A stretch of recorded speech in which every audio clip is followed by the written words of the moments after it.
It's never not majestic. I fucking miss that goddamn. God, dude. Had the blood pumping. Got the fucking blood pressure going up on a Tuesday. Let's go. Man, Gary Free Sr., good to see you, sir. Let's get fired up. That's right. We are fucking back. Let's Without any go. further ado, good afternoon, good morning, good evening, whenever the fuck you're watching this episode. Okay? Backyard Blitz. We're back. NFL's back. Tom Brady's back. So many people are back. Shit's crazy right now. So, Gary, how are you, man? I'm doing good, man. Excited to get back into talking football here. We got Connor going in the background here in a few minutes. It's a good fucking night, bud. Indeed. And this fight is now underway. Cortez Acosta versus Suzart. This is going to be a good one. My money's on Suzart. He's a big boy. He's got a lot of meat he's throwing around tonight. And for those of you guys that don't know what we're talking about, the Dana White Contender Series is running tonight. Connor Matthews, controller MMA as depicted on the drip, is fighting tonight. He's the next fight right after Cortez Acosta and Suzart. Ooh, man, it's already getting heated. Andy, how are you? They're throwing ham fists. Oh, dude. Lunch buckets, dude. I am much better than both of these fighters. Dude. Slightly better than Deshaun Watson and much better than Calvin Ridley. So let's roll. Yeah, that's an excellent way to sum up the offseason, like if we're just going to hit some of the highs, there you go. So, I mean, we obviously got to get the GOAT off the table while we're waiting to see this. Oh, my God, dude. Sledgehammers. Jesus. All right, TB12.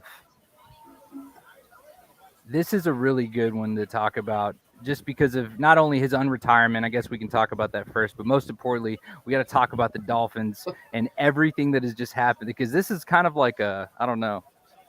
This is the most fucked up whoopsie I've ever seen. The way they're dancing around this. And I feel like the Dolphins are just kind of getting that unnecessary L. Like, I feel that way. But anyways, I will leave it to you folks. Gary, what are your thoughts on first the unretirement and now this Dolphins saga? Yeah, I mean, I was really unsurprised by the unretirement. I thought that the retirement came at a weird time for Tom. And then, he was introduced to what it's like to be the average Joe and have to, deal with family and being home and all the problems that come with being home all the fucking time. And I'm sure that had a little bearing. Just kidding. Lacey, I apologize. But he missed football, man. And he's a guy, I don't think that he really wanted to retire when he retired. I think it was one of those, he was a bit sour about how the season ended. There was a lot of speculation about that. There was a lot of speculation about he didn't want to finish his time in Tampa. He wanted to go elsewhere. He signed the extension to kind of help them with the cap number. But ultimately, like, if I'm Tampa, I'm not going to let him walk out the door, right? So what we see is him come back. Bruce Arians almost immediately gets, quote unquote, moved to the front office. Tom probably said, I'm tired of dealing with BA's bullshit.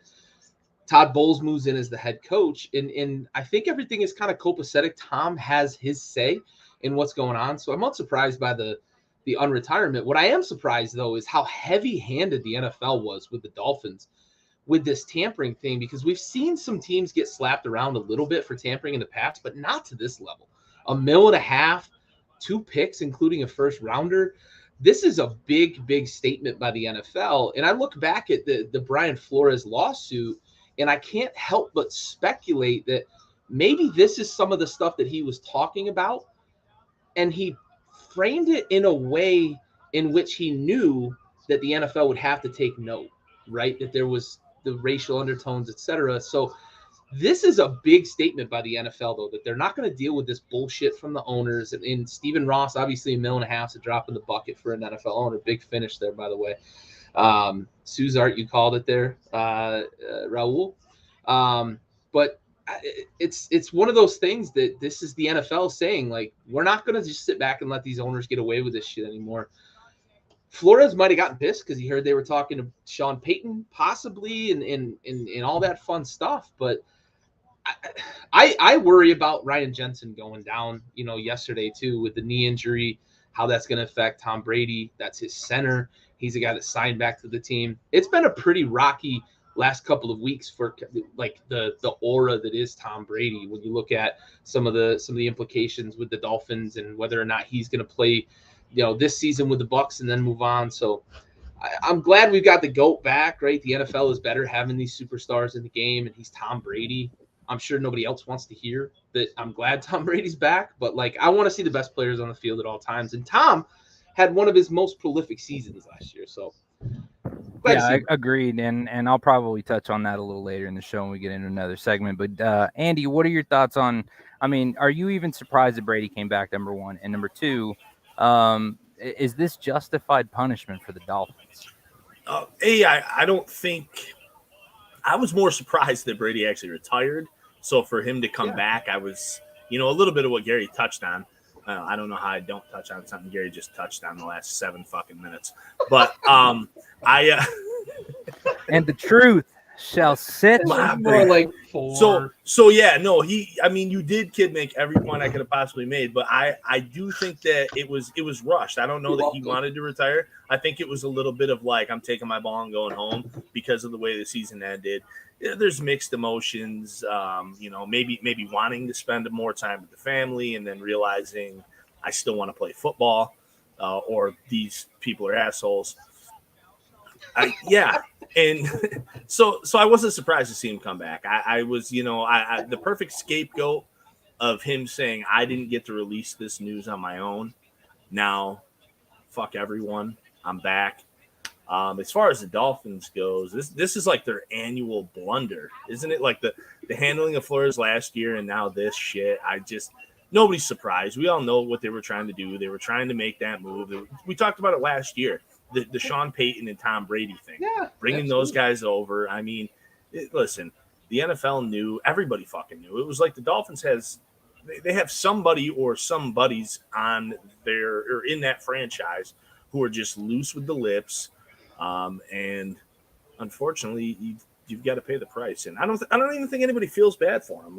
After the Flores thing, fuck yeah. Yeah, so I don't necessarily feel bad. But I do still feel like the only real issue with this whole conversation between Tom Brady and the Dolphins is just the timing. It's just the fact that he unretired that makes this so complicated is my issue with it. And so, this is kind of an unforeseen circumstance, and we'll call it psychologically unforeseen from Tom Brady to come back because everyone's surprised that he still wants to play football. And again, we do. You touched on it earlier about having this prolific season. Of course, he's gonna come back. So I don't give a shit how the season ended. He's gonna be back next year. So, yeah. So it sounds like we're all kind of in agreement there. Let's move on to some reaction time. So, Kyler's getting paid, and then he's not getting paid. They managed to, we get Cliff Kingsbury back. So that's supposed to be the big deal. That's supposed to keep it all together. Then Kyler's supposed to be the missing piece that gets glued in. And then that happens. And so we're like, yes, it's a win. And then D-Hop gets hit. And then Kyler gets no, we're back to square one. Right on the heels of Kyler already having this huge reputation for being a fucking crybaby. So, I mean, boys, what else is there to talk about? Gary, you'll find something. Let's go to you. Yeah, I mean, the overlay says it all for me. It's the be a fucking adult clause. Could you imagine somebody like Aaron Rodgers, Tom Brady, Peyton Manning having a fucking clause in their contract that says you have to study film for a certain number of hours a day, 4 hours a fucking week?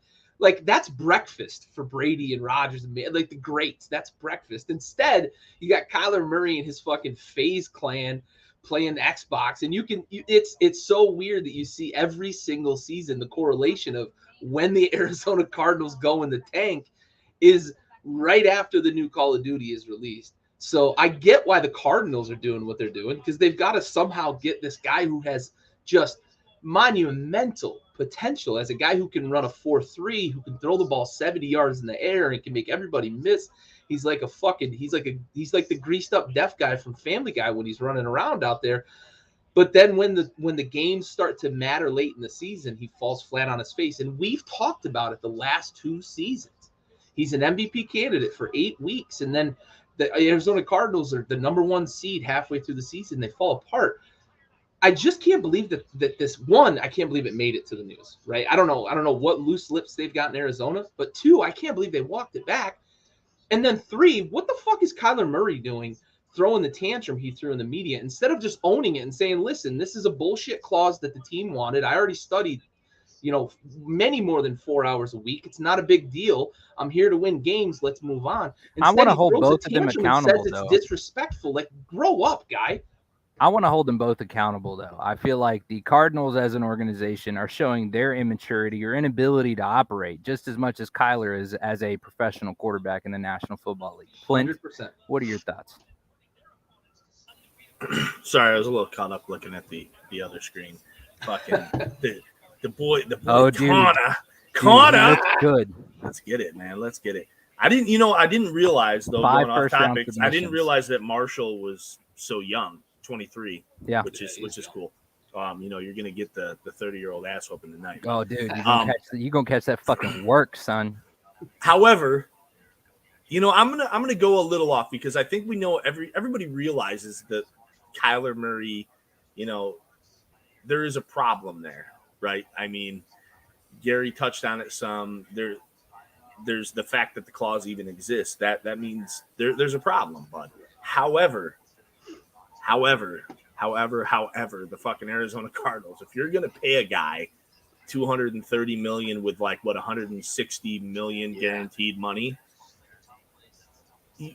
you can't. That clause can't exist. Like, and it can't because can't make the news. Well, it's gonna make the news. It doesn't matter because it doesn't matter who. Even if Kyler hadn't been the one who leaked it, he was going to eventually because. Duh, like that, it's just one of those really fucking dumb things. That's like if we all went out back and played, pickup football, and I picked you, Gary, first overall, and then I give you a laundry list of things you can't do. You're going to be standing there looking at me like, why the fuck did you pick me first overall if you don't like what I bring to the table? So I think that to me is the bigger issue. Kyler's a young guy. I get the distractions. I'm not saying that they should exist because he's a professional. He's, has the ability to be one of the top players in the NFL, let alone one of the top guys at his position.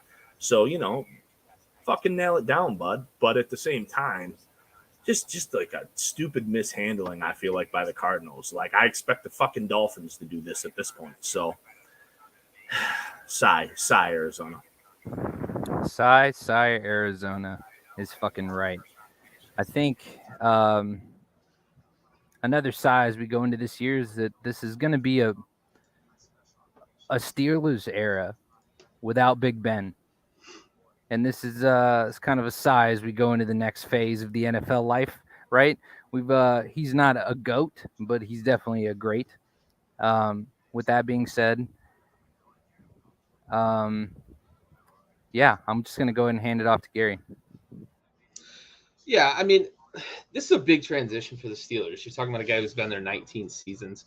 One of the big things to remember with the Steelers, though, is that they are one of the franchises that does things the quote-unquote right way, right? They build a foundation. They've got a really, really stout defense, and I think they're going to be able to lean on that defense this season as they figure out whether it's Mitch, the veteran who maybe didn't get a fair shake in Chicago and has some potential, or if it's going to be the rookie and Kenny Pickett, because they've got Mason Rudolph still there, but I'm pretty sure dude's still got a dent in his head and shit from Myles Garrett in the helmet. But, what I think the Steelers are going to have to do is lean really heavily on that young running back they've got and that defense. And Mike Tomlin's never had a losing season.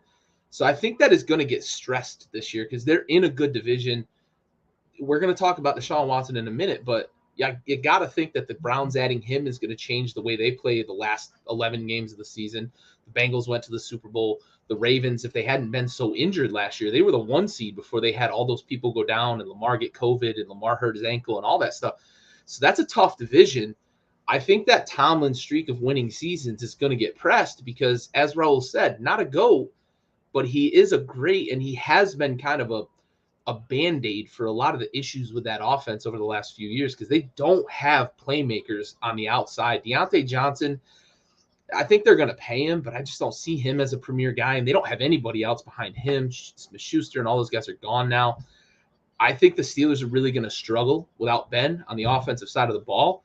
It's really going to come down to TJ Watt and that Steelers defense and whether or not they can win games 13-10 and 17-14, that sort of thing. Well, hasn't that been their identity, though? Like, because we watched them play with a corpse of Ben Roethlisberger last season. And looking back, I was prepared to say for the last couple of seasons. However, in 2020, I mean, the guy was like 3,800 yards and 33 touchdowns. And we thought that was a down season because it was. Because we got, so used to the marvel that has been Ben Roethlisberger. And Steelers fans have been lucky. We talk all the time about Mike Tomlin never having a losing season. How about the Steelers never doing worse than 7 wins since Ben Roethlisberger has been there? Yeah. So, I mean, that's a big deal, and that's not a losing season, but like 7-8. That's the worst you guys have done since 2004. So, I mean, and I think that came in 2006. So, just if you're in your 30s or your 20s or maybe even your 40s, like you probably have to hold Ben Roethlisberger in very high regard if you're a Steelers fan, despite the plethora of players that they have that are Hall of Fame caliber. He's, you said it before, not a GOAT, Raul said not a GOAT, but a great. And, he really is a GOAT of his era. Yeah. He's a guy you could throw in there with Peyton Manning and Tom Brady in the talks of his time in the league. So, yeah, it's going to be a big letdown for Pittsburgh, I think. I mean, just their whole culture. However, I think that Mike Tomlin's a hell of a good coach. I think that culture is great. I think that the defense is good enough still. I think they do have a losing season this year. I think it's going to be the first time. But, they managed 9-7 last season. I think they get close, man. I think they might be like a 6 or 7 win team. Yeah, for sure. So let's spin this a little bit. Raul had to step away for a moment. We'll spin this before we move on to our next topic. Do you think that Mitch Trubisky can be serviceable there? Do you have any faith in a guy who early in his days in Chicago, he won games and he was a bit of a playmaker outside the pocket? Do you think he can recapture some of that? Because that infrastructure in Chicago was really, really bad with Nagy and all of the moving pieces and not being able to get any weapons on offense, a terrible O-line. They took a stab on defense with Khalil Mack and really never got there. Do you think a change of scenery for Mitch after a year off, essentially backing up Josh Allen in Buffalo, can he bounce back and maybe does that get the Steelers closer to that 9-win mark to keep that winning season intact? No, I still don't think they have a winning season. I'm sticking with my 6 or 7. Let's go, Connor. However, I think Mitch Trubisky is going to be the guy. I think he has to be. I think that he was a serviceable. So I know I'm trying not to get my eyes off here while I'm speaking. I think he was a serviceable quarterback with the Bears, even when they weren't doing great things. I actually, as a Lions fan, got to see the best of Mitch Trubisky because he always kicked Detroit's ass. He played very well. I used to joke that like they'd go undefeated if they played the Lions every week. Yeah. So yeah, I think he's going to be the guy there. I'm topping off at like 6 or 7 wins. That's got to be it. In my humblest of opinions. But yeah, it's a culture change for sure. For sure. I think it's going to take a lot for them to get to that 9-win plateau and keep the winning season streak or the non-losing season streak intact. They're going to need that defense to be Herculean and really be a Super Bowl level defense just for them to win 9 games. So, I think it's going to be tough. And as Connor starts to make some hay, got a little lockup here, but I think the Steelers they're gonna hurt a lot without Big Ben. So, all right, let's stay in the AFC Central or AFC North. Sorry, the old AFC Central. But let's look at the Deshaun Watson situation here. And you alluded to it earlier with Calvin Ridley and Deshaun Watson here, and we saw Calvin Ridley get a full season for gambling on football, right? And for all the talk, that's a binary thing, and it's in the bylaws, it's in their code of conduct. You gamble, you lose a season, right? Get it. But this guy had 26 allegations of sexual misconduct. Now, none of them went to actual criminal trial. Fine, not for me to analyze on that. I'm not a lawyer, I'm not a judge, but 26 allegations, and this guy ends up with 6 games. How do you feel about that? Is it enough? Is it too much, too little, or are we Goldilocks here and it's just right here with 6 games? We talk about, speaking of Ridley, we talk about this all the time. We're like, maybe the offense was minor, but we knew, or he knew. He knew what the rules. Lock it in. Oh, shit. He knew what the rules were, and he went out there and he broke the rules anyways. And I get that there was he's going for a choke. More or less no harm, no foul in this case, because he bet on a game when he wasn't even active. Oh, don't give up your back, Connor. Turn into it. Come on, bud. So it's one of those things where I disagree with what happened with Ridley, the Watson thing. 6. I don't know. At this point with Deshaun Watson, I don't know if he should have gotten 6. I don't know if he should have gotten 16. I don't know if he should have gotten 60. I don't know if he should have gotten 0. Like I almost am so it's saturated. I have no fucking idea what I think he should have served as a suspension. So I'm almost willing to just be like 6 is fine. Yeah. Like where are we at? Because we had all these allegations. We've had all these allegations drop out. The rumors of the lawyer being the Texans owner's neighbor, all like McNair. And now the Texans are a fucking defendant in the case, and this shit is messy, man. So like, if I don't know where I stand, then you people are just gonna have to accept that. I'll take 6. I'm good with it. Yeah, I agree with you. And to be honest with you, I just had a conversation with my brother the other night, and I said I think it's going to be 4 to 6, right? I was just kind of picking a number because I felt like after all this conversation and all this discussion and all this pondering or posturing back and forth by the NFLPA, the NFL, Deshaun coming out, continuing to proclaim his innocence, and everything that went into this, I thought they're going to hit him with about a third of the season, and then they're going to call it that, right? And a tough round. Yeah, it was. We're behind right now, but oh yeah, we got a chance. We got a chance here, do some damage. But I thought 4 to 6 was probably where we were going to end up. I didn't necessarily think that I was going to be right though, because I thought that there was an opportunity for the NFL to make a statement, right? But they had the plausible deniability. You know what I mean? They had an arbitrator that was here making the decision, and they all said we're going to go with what Sue Johnson, I think her last name is or Collins maybe, but the judge, right? Whatever the judge decides, the former district court judge, she's going to decide, and we're all going to go with it, right? So they have plausible deniability.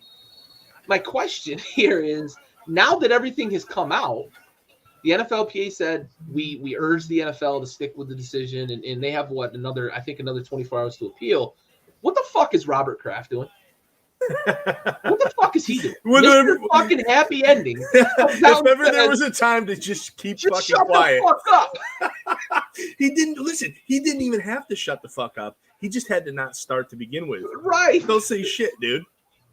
What's he doing? Seriously, like Mr. fucking busted by the goddamn FBI, happy ending Robert Kraft is what, like, because he went to the Orchid Club, it's different, it's okay. Like, what a fucking moron. Just keep your mouth though, as far as these suspensions go. Oh, does he have it? Does he have it? No, he's not. He's not deep. Oh, he's got. No. So as far as and for you people freaking out at home, yes, we're watching the Contender series. So we're not just freaking out about nothing. It's not anything you guys are probably seeing. But it's the NFL and talking about fairness and that's why I don't like to compare it to the Ridley thing, even though I brought it up earlier. It's one of those things that's almost fucking comical. But at the same time, there's guys, man, Josh Gordon, Justin Blackman, like we watched these guys be misfucking handled over petty shit, Yeah. And then you've got guys like Greg Hardy, fucking Tyreek Hill. You've got we just talked about Ben Roethlisberger. Adrian Peterson. People forget about this Peterson. all the fucking time. Like Des Bryant, like his Ray mom on the Rice. phone or some shit. Like, come on, bro. Like Ray Rice got made an example of. So I thought, like, he was eventually though. You're right. He was 2 games. He was properly canceled after a point. But like a lot of these other guys, like, it's just like the NFL. I feel like this is what happens in my mind and probably the minds of a lot of other people is when there's some infraction. It doesn't matter if the dude was smoking weed or the dude was beating up a hooker in a hotel and anywhere in between. They just fucking have a number and a hat and they pull that bitch out, and that's how many games you get. Yeah, for sure. Raul, what are your thoughts on Deshaun Watson here? Oh man, I feel like Deshaun Watson should have been treated like Connor Matthews is getting treated right now. Oh, this is fucking bad, dude. Come on, he's got to get the ground game out. He's got to figure it out. He has to get up. Yeah, I mean he's fucking gassed. Damn it, dude. All right. Yeah. Anyways. Yeah, I mean, I think there's no level of cliche numbers, things I could say right now. I mean, it's, Calvin Ridley should be pissed. Everybody should be pissed at how this was handled. Deshaun Watson deserves to have the fucking book thrown at him. And there's, same thing in the Brittany Griner situation. And Joe Rogan highlights all the people in prison for things like weed. It's just like, come on, dude. It's time to move on. What do you think?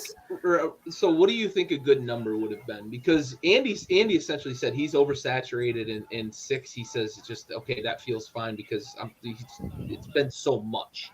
And for me, I just thought the NFL was going to give him a third of a season, and it was that was just going to kind of be their thing. So, what number would you have liked to see? A season? Would you like to have seen him lose a season? I mean, here's the thing: is that if there is any. Just to confirm, there is no confirmed admission of guilt, correct? Or yeah. And there's not been enough evidence to take it to trial for any of these allegations either. Right. Which we're not lawyers here, but that's the facts of the case. Right. So we're just going to call this a punishment for conduct unbecoming then, right? This is kind of a generic. I think that's where we're at. Yeah, I mean, I think it's just going to kind of depend on the gravity, and that's the part that I feel like has to be subjective. And something as big as this, and not just because it's viral, but because of the volume of people involved. Yeah. I mean, that's a game, dog. If it's 30-something people, it's 30-something games. Like that's, you know what I mean? It just doesn't. I don't know. I'm definitely I would be stricter on that. Sure.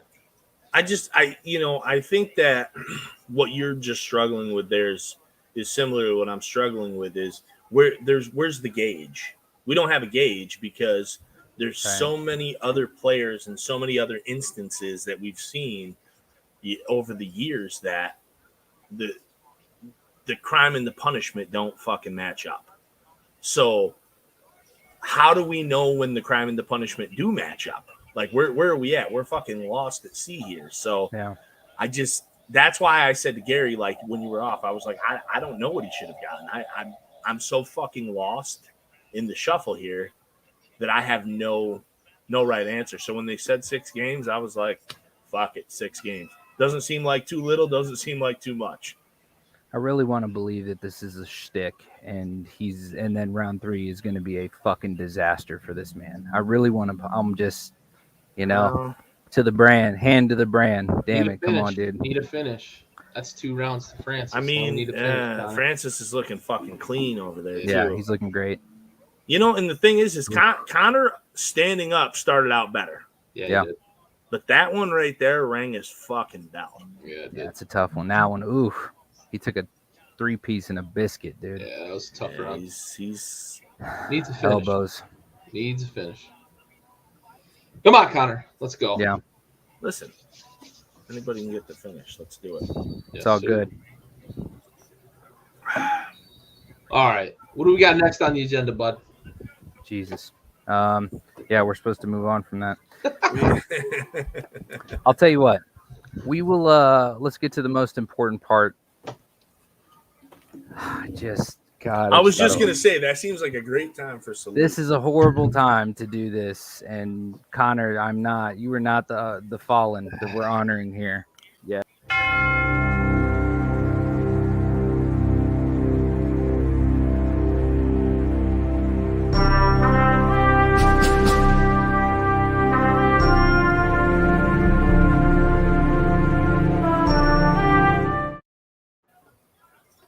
This episode is dedicated to Sergeant First Class Dustin Ard, who passed away August 29th, 2019, serving during Operation Freedom Sentinel.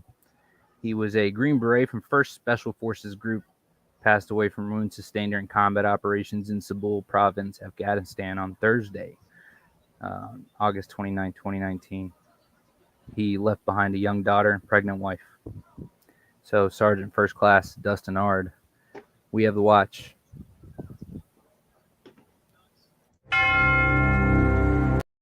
That's my bad. Are you right? Operating like a novice over here. Yeah. This is just a really somber time to do that. Okay. He's got time. Smack this bitch. It's not over, dude. It's not over. It's not over. He's looking tired, though. Come on, Connor. Come on, Connor. We're doing the salute, and I'm saying smack this bitch. Yeah, dude.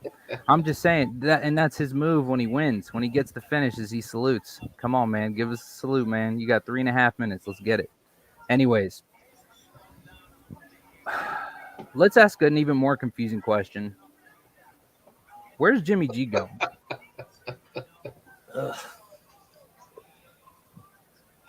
Home. All right. To the sofa. They're not even going to give him a ball to take home. He's just going home solo. I think 2 weeks ago, I probably would have said he might end up in Seattle after San Francisco releases him, because I don't think they're going to find a trade partner.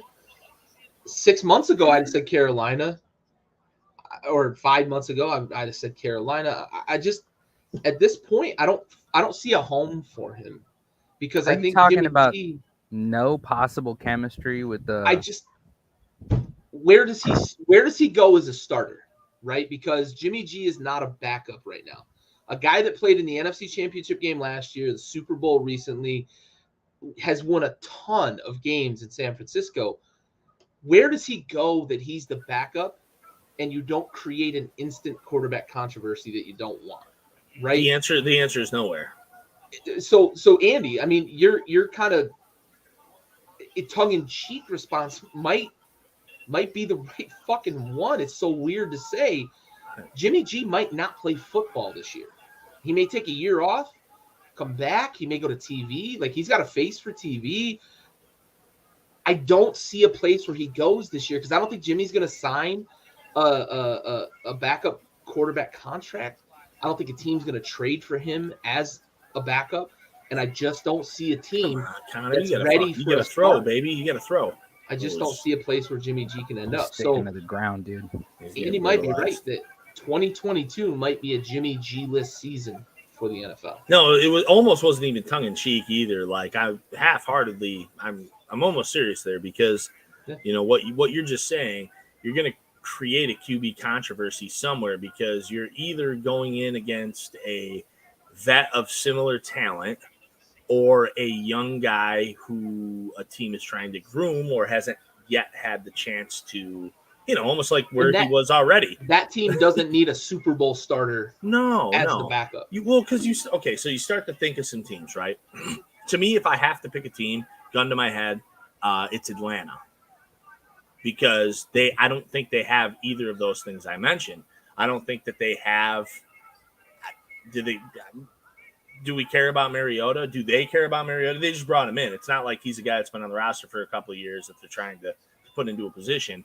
He's also not a second or third year guy to compete against. So that would be it. The other one I thought about for a second was like the Giants, but then you're doing the Daniel Jones thing, which some people I think still have a belief in Daniel Jones. I'm not one of those people. Hey, what about the Commanders? Okay, get Gary fired up, why don't you? I mean, they just traded for it. It's a similar situation to what we're already talking about. You don't want a quarterback. One, you don't want a quarterback controversy. And two, Carson Wentz's ego is so glass that you don't want another guy in to compete with him. He's the starter. He has to be. If you want to have any chance of success with Carson Wentz here in Washington, you have to do exactly what Ron Rivera has done throughout the entire offseason. Just pander to the guy and make sure that he understands that he's your starter. Getting Jimmy G in the house, you'd create. He'd be fucking crying into his pillow every night. Yo, can we take a quick one though? Connor, fuck man, tough one. Listen, hey, dude, Francis, iron chin, dude. Fucking absolutely. Francis my man was eating him. Didn't know shit about the guy. Besides, I thought he was going to get beat up tonight. He fought a good fight. Hey, I admittedly may have jinxed us. You know, I did message him from the Backyard Sports Instagram account, and I wished him luck. I said, "We're Team Connor, but good luck." And he fought a hell of a fight, and I don't know if that was his old lady or not, but yo, damn, wildin', bro. Hey, Connor, we still love you, man. Number 1, 2, and 3. Look at that standing here. O. Yes, listen, I think the standing O is gonna, you know, it was a good fight. It was.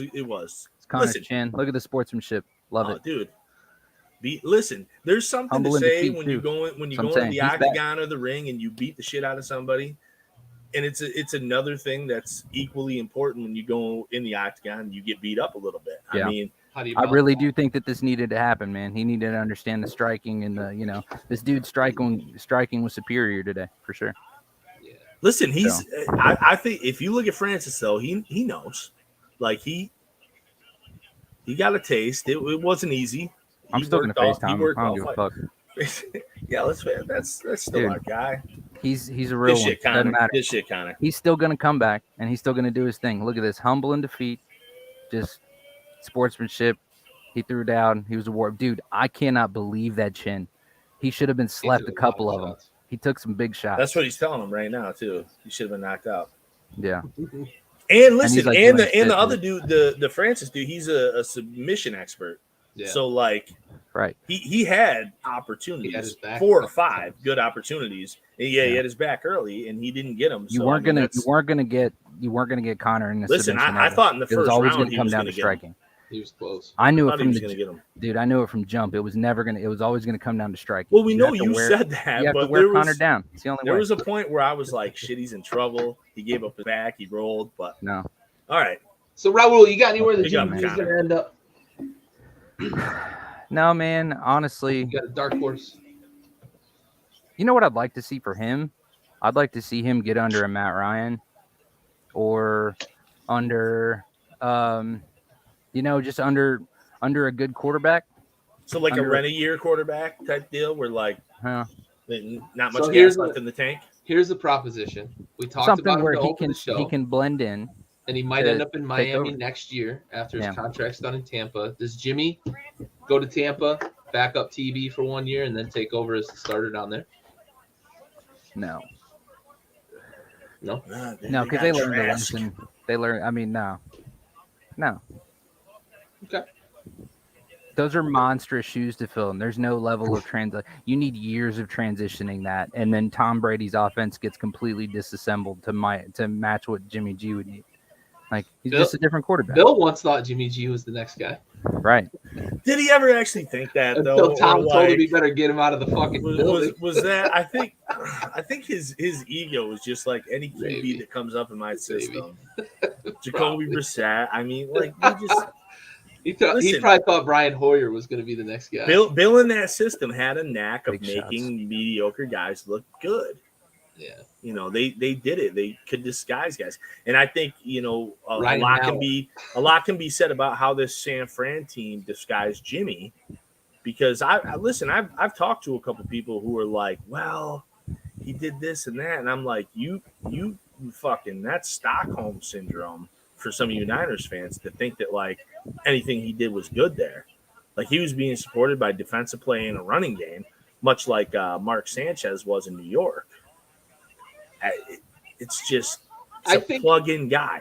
I think the biggest evidence you can use in support of that statement is the fact that they gave up picks to move up a couple of spots to get a guy who is almost the exact opposite of Jimmy Garoppolo, right? Sure. Trey Lance is a big, strong, athletic, can run everywhere. Jimmy's athletic, but big arm guy. Trey Lance could throw a strawberry through a battleship. And that's what Kyle Shanahan views as what he can win with in this offense. Look what Mike had for 10 years in Denver and won a bunch of games. John Elway. I watched a playbook that seemed like it was afraid to pass the ball in big moments. And that tells me everything. Again, I'm going with the Mark Sanchez analogy. Like Mark Sanchez, they go to two in a row conference championships with Mark Sanchez. I think it was 2 in a row. So I thought it was 2 in a row, something like that. So they beat Brady in the playoffs, and that was before the butt fumble. But like that was, they had the. I used to get mad about it because it was Sanchez, Stafford, and Josh Freeman. Yeah.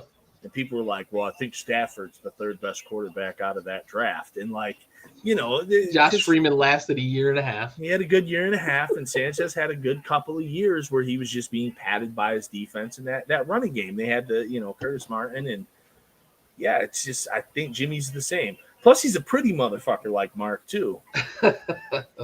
Jimmy's a guy who can be really good.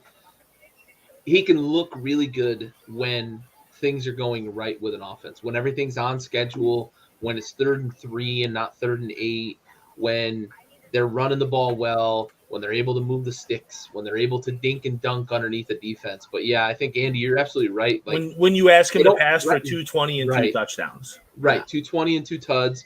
You ask him to throw for 350 and 3 tuds, that's a guy who's not going to do that, right? So I think you're right. I mean, Indy makes sense, right? Raul, you mentioned that. My dad just asked Matt, backing up Matt Ryan. Indy makes sense. They got a really good running game. They don't have receivers that they're trying to run all the way down the field. I just don't – if you're Indianapolis, you just dealt with last year, your owner ran out of the house on Carson Wentz after the loss to Jacksonville, all of the concerns about COVID vaccine and leadership. Do you want Jimmy G in house and say you run into a tough spell early in the season and you're 3-3 at the 6-game mark, right? And everybody's saying, well, can Jimmy win more games for us? Is Matt Ryan washed up? Because I think Matt Ryan's washed up, but are the fans going to start to say that, right? Are the fans going to start to say, can we win more games with Jimmy? I worry about for a team like that's on the brink, because I think Indianapolis is close with the talent they have on both sides of the ball.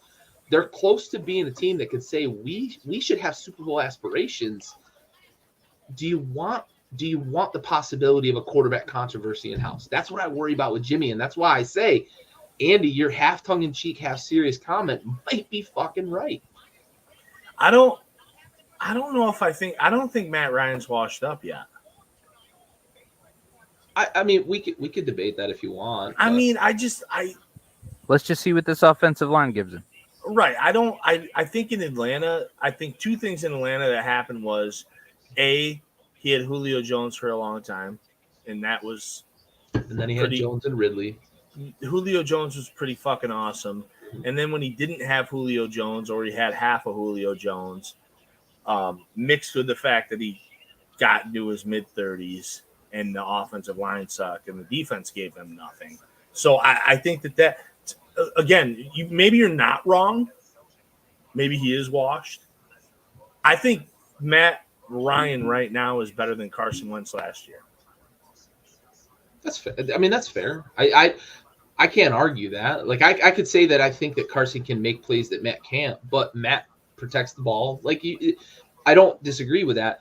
My concern for Matt Ryan in Indianapolis, though, is almost exactly what you just said. They have this many weapons outside of Jonathan Taylor. Right. None of those wide receivers would be a number 1 or a number 2 on about half of the team. Pittman's probably the best one they have. Pittman is, and he's probably your 4th receiver on most NFL teams. I feel like Matt Ryan is just that he's that 65-year-old man that rolls up on the tee box, and you see him hit the ball, and there's just no back in it. It's just all arms. He swings, it hits the fairway, and the dude shoots under 90 every fucking time.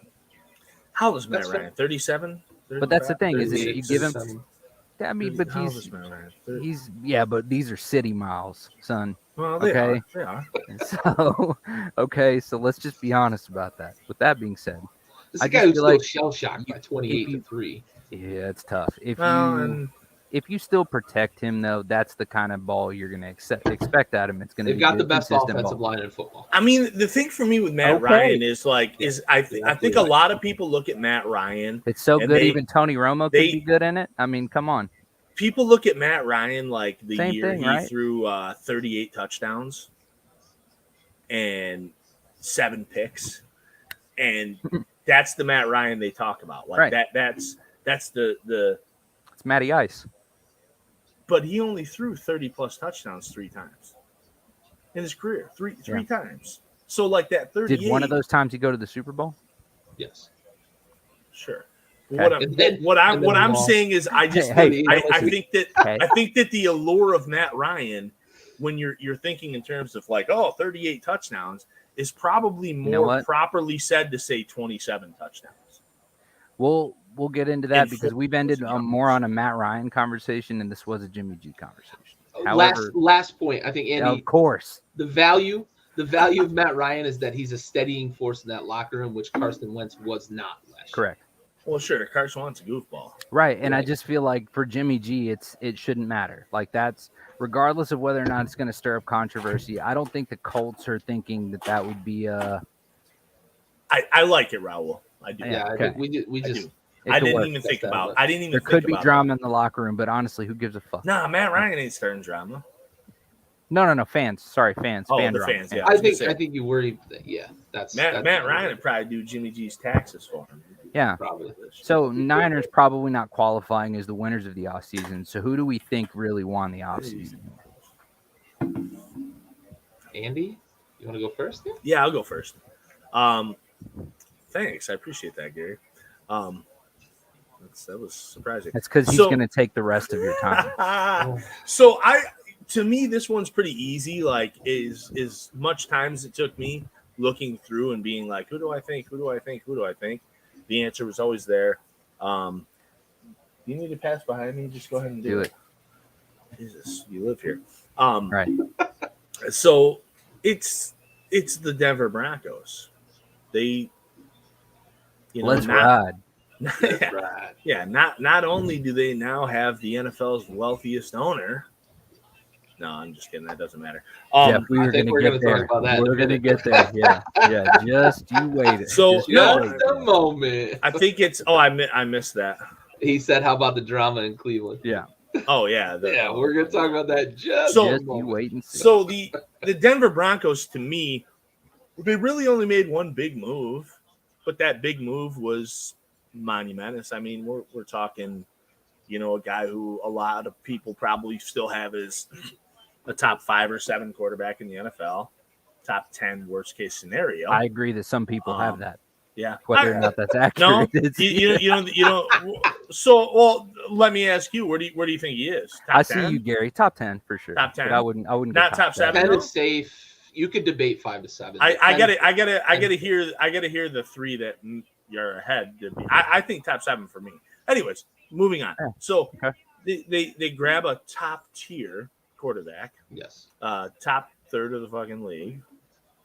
Yes. And I don't think anybody argues that. To add to a young receiver core and a bona fide defense with a good run game. So, that's a team that, albeit in a tough division, probably just makes themselves, one of the favorites in the league to go to the Super Bowl this year. I'd love to see the Vegas odds. I haven't pulled them up yet. But, Denver to me, when you had a talent like Russell Wilson, all day, baby. Yeah. And you look at them on the defensive side of the ball, too, right? They were good on defense last year, and they didn't really lose anything, and they could possibly get Bradley Chubb back, who could be a difference maker for them rushing the passer. Never stayed healthy. It's a shot in the dark for him to stay healthy and actually be a contributor on that defense. But, Andy, you make the point about top-tier quarterback. I heard it on the McAfee show the other day. They're talking about, like, the list of quarterbacks, top 10, top 12. And I started going through my head, like, what's my top 10? And, like, I got to, like, 5, 6, 7. And I was like, fuck, man, the league's in really good hands at the quarterback position right now. So, how you rack and stack them, that's a discussion. But they add a top-tier talent at quarterback. And that was last year. That was their weakness on a team that went 7 and 10. And really, up until the last few weeks of the season, they had a shot to make a run and make the playoffs. If they had been able to rattle off a few wins down the stretch, that's a playoff team. So you add a top tier quarterback to that, and guys like Jerry Jeudy and they lost Noah Fant, but they've got some good Cortland Sutton, and they've got some talent there on the outside with a really, really, really good running game. And when was Russ at his best in Seattle? When they had a really, really good running game, a little bit of weapons on the outside, and a really good defense. And that's exactly what they've got in Denver right now. So I think, them being the winners for you is great. I couldn't find a way to disagree in terms of them having an awesome offseason. So wait, that's not your pick. You're just adding on to his. Absolutely. Dog. Get out of here. You're done. I got the Bengals winning the offseason, though, Christ. because we talked about the Bengals and what they needed in this offseason, and that was to add to the offensive line. They added a couple of big free agents on the offensive line. They went and drafted another guy, and Joe Burrow's got another year under his belt, and everybody talks about how he's just a fucking assassin. He commands presence. When he talks, they listen because he's a quiet guy. I love what Cincinnati was able to do. My only worry is that they're going to lose Jesse Bates because of this whole contract situation. I hope that they find a way to sign him and keep him because he's a big deal on that defense. But for me, it's Cincinnati upgrading at the position that they were the weakest at last year. And you look at what Aaron Donald was able to do late in that Super Bowl, completely wrecked the game late for them. If Joe Burrow has about a second and a half more, he hits Jamar Chase for a touchdown and they win the Super Bowl. They had to upgrade the O-line. And that's what they went out and made a concerted effort. The Bengals almost never spend money. They went and spent money in free agency, and I love what they did on the offensive line. I like this segment because Raul is going to pick a third team. I love it. I am going to pick a third team, but I fuck with both of the answers. I do believe that Burrow got what he needed. Denver got what they needed. I did grab a quote here that I wanted to read out. But I'll just get to my pick, I guess, real quick. That's all really that matters. Oh, you didn't want to talk about Gary's first? You should. This is an exchange here. No, man. I mean, Jeff Carlson's got the Steelers in the playoffs. The Steelers should. He's got to be counting on that defense and Najee Harris. He's got to. Jeff Carlson. He's a new follower, man. We just got some new followers. Dude, I like this dude. I like that. Yeah, I like his. I think he's wrong, but I like it. That's I fine. gotta go here. Are you a Steelers fan though? That's the question. Right, that's gotta be the thing. Wow. Yeah. We appreciate you either way, but there it is. Okay, there it is. I like it though. No, that's fair. No, good for you. I see a random name pop up, and I'm like, I'm a who's Cowboys fan, and I do not have faith in my team. So it's I can appreciate a man that does. Anyways, with that being said, my pick is very simple, and it's very generic, and it's vanilla, but it's true. The Tampa Bay motherfucking Buccaneers, dude. You got the GOAT back. It's another shot at the title. As long as Brady's, behind center, you got a chance. And, I mean, again, coming off of a prolific year like we talked about earlier, or like Gary talked about earlier, I think it's going to be an opportunity for him to make his adjustments and do what Tom Brady does best, and that's win football games. So, very interesting season for the NFC going into next year for sure, or going into this year for sure. And all the pieces they added after Brady came back too. Jensen re-signed, now he's hurt. But Kyle Rudolph, another big target. Julio Jones, another big target. Chris Godwin's going to be coming back. Hey, you know what I didn't need was like additional support to my argument. So let's move to the biggest loser. Listen, I am surprised nobody picked the Chargers though.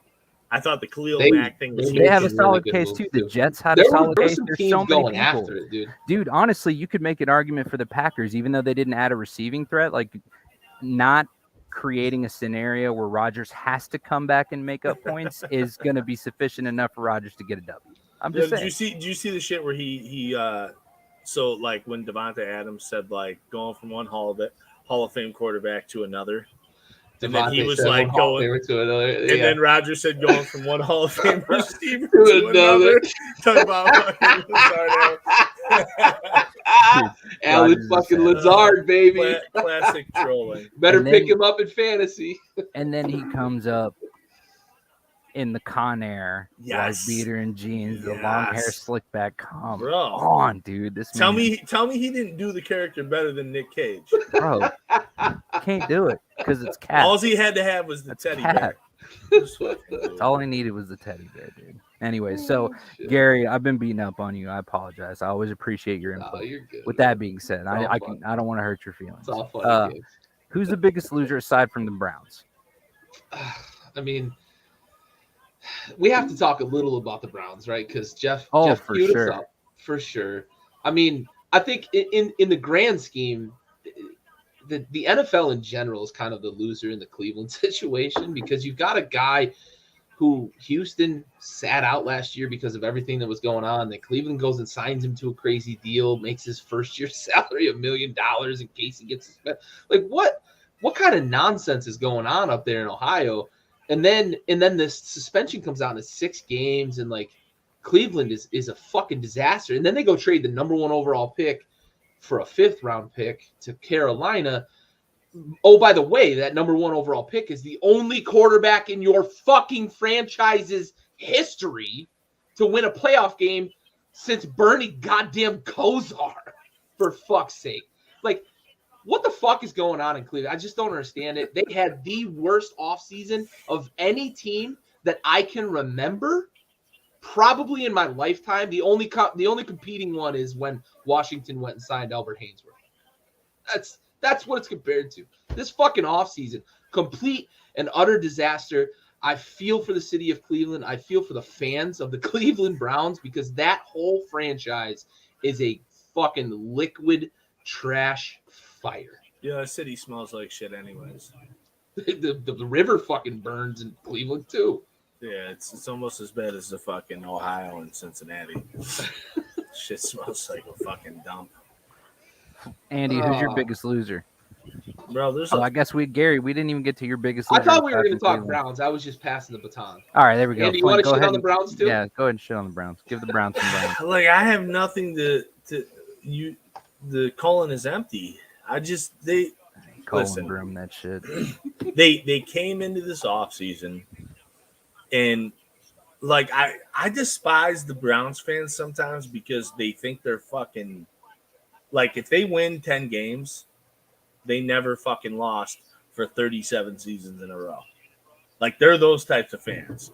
And I have this is why I get uptight about Bills fans sometimes. Because they'll be in the same conversation. They'll go to one playoff series. They'll go to one playoff series, and I'll be talking to them. And I'm like, "Yeah, as a Lions fan, I know how you feel." And they'll be like, looking at me like, "No, you don't. We're not the same. Peasant. We're the same people." So, Browns fans, you motherfuckers, you get up here and you climb the tree whenever your team does. You win 7 games, you're the shit. I don't like it. So you motherfuckers got Deshaun Watson. Thought you were all fucking cool. It was skating free and massages for life. And now for life, he says. Life. And now you fucked up. Now Deshaun's gonna miss 6 games. Like, dude, you guys are a dumpster fire. You're gonna be a dumpster. When he comes back, who's he throwing the ball to? Fucking the Bills are better than the Browns. Adam Smith? No, the Bills aren't. No, bitch, who said that? The Bills and the Browns are the same shit. What, dude? That's the same fucking franchise. It is. It's not. Yes, it is. Jesus. You better go back and look at the last 20 years. That's the same fucking franchise. Oh, the Bills, the Browns, the Lions. They're the same shit. We're not talking about the relative of last 2 decades. We're talking about right now. Oh, see, you sound like one of them now. So I'm not a Bills fan. I'm not. You sound like one though.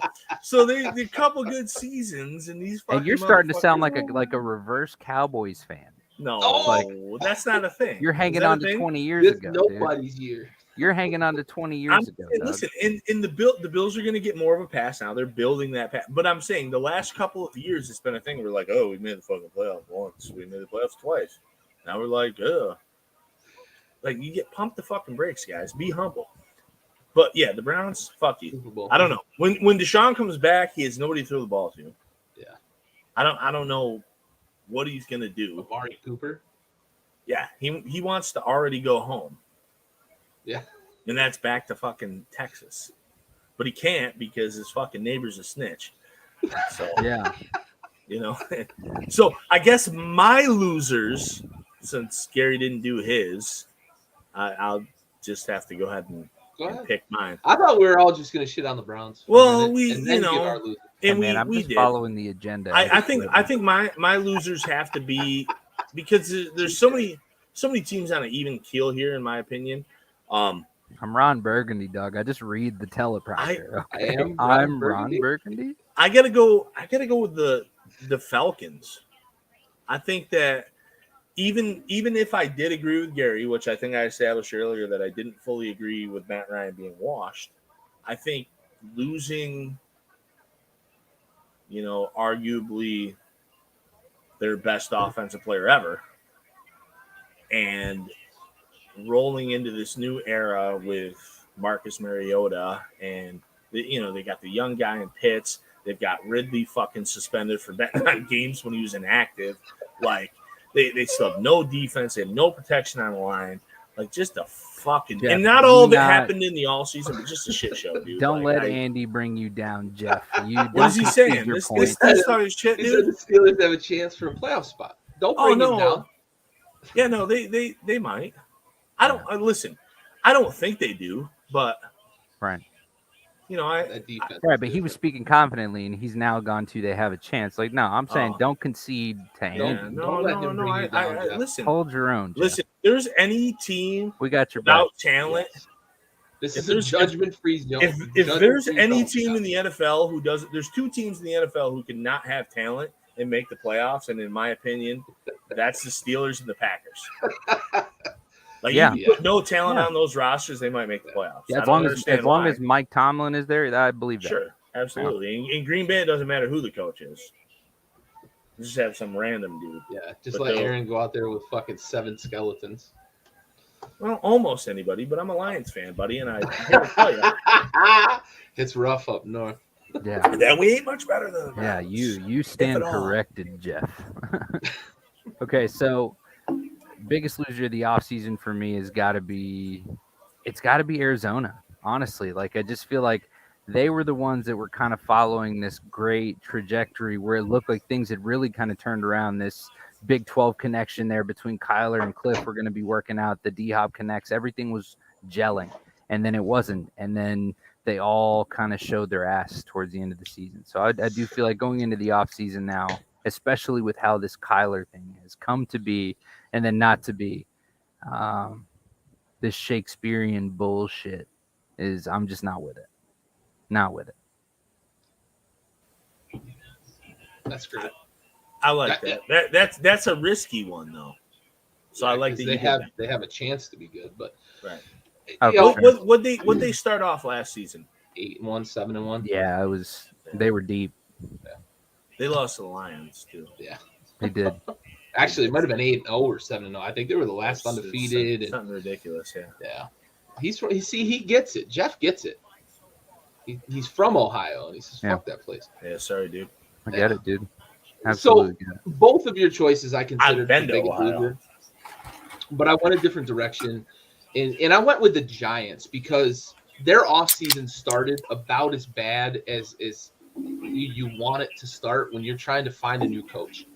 Bill Belichick comes out and basically instigates this whole Brian Flores thing even more than it already was by congratulating him for getting the job. But, I fucked up. It's Brian Dable. Flores says, I haven't even interviewed. Of course, it's, he's a black head coach candidate. Brian Dable's a white head coach candidate. And that all just spiraled out of control.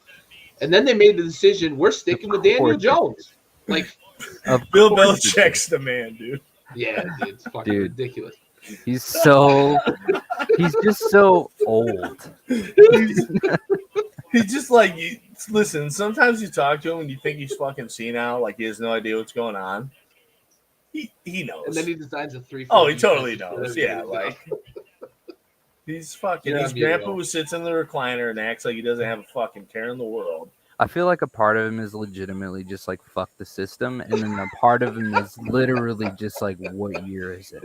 There is some like, I'm just saying he's not lucid all the time. He's the senile evil genius. He's not Biden bad. Uh-oh.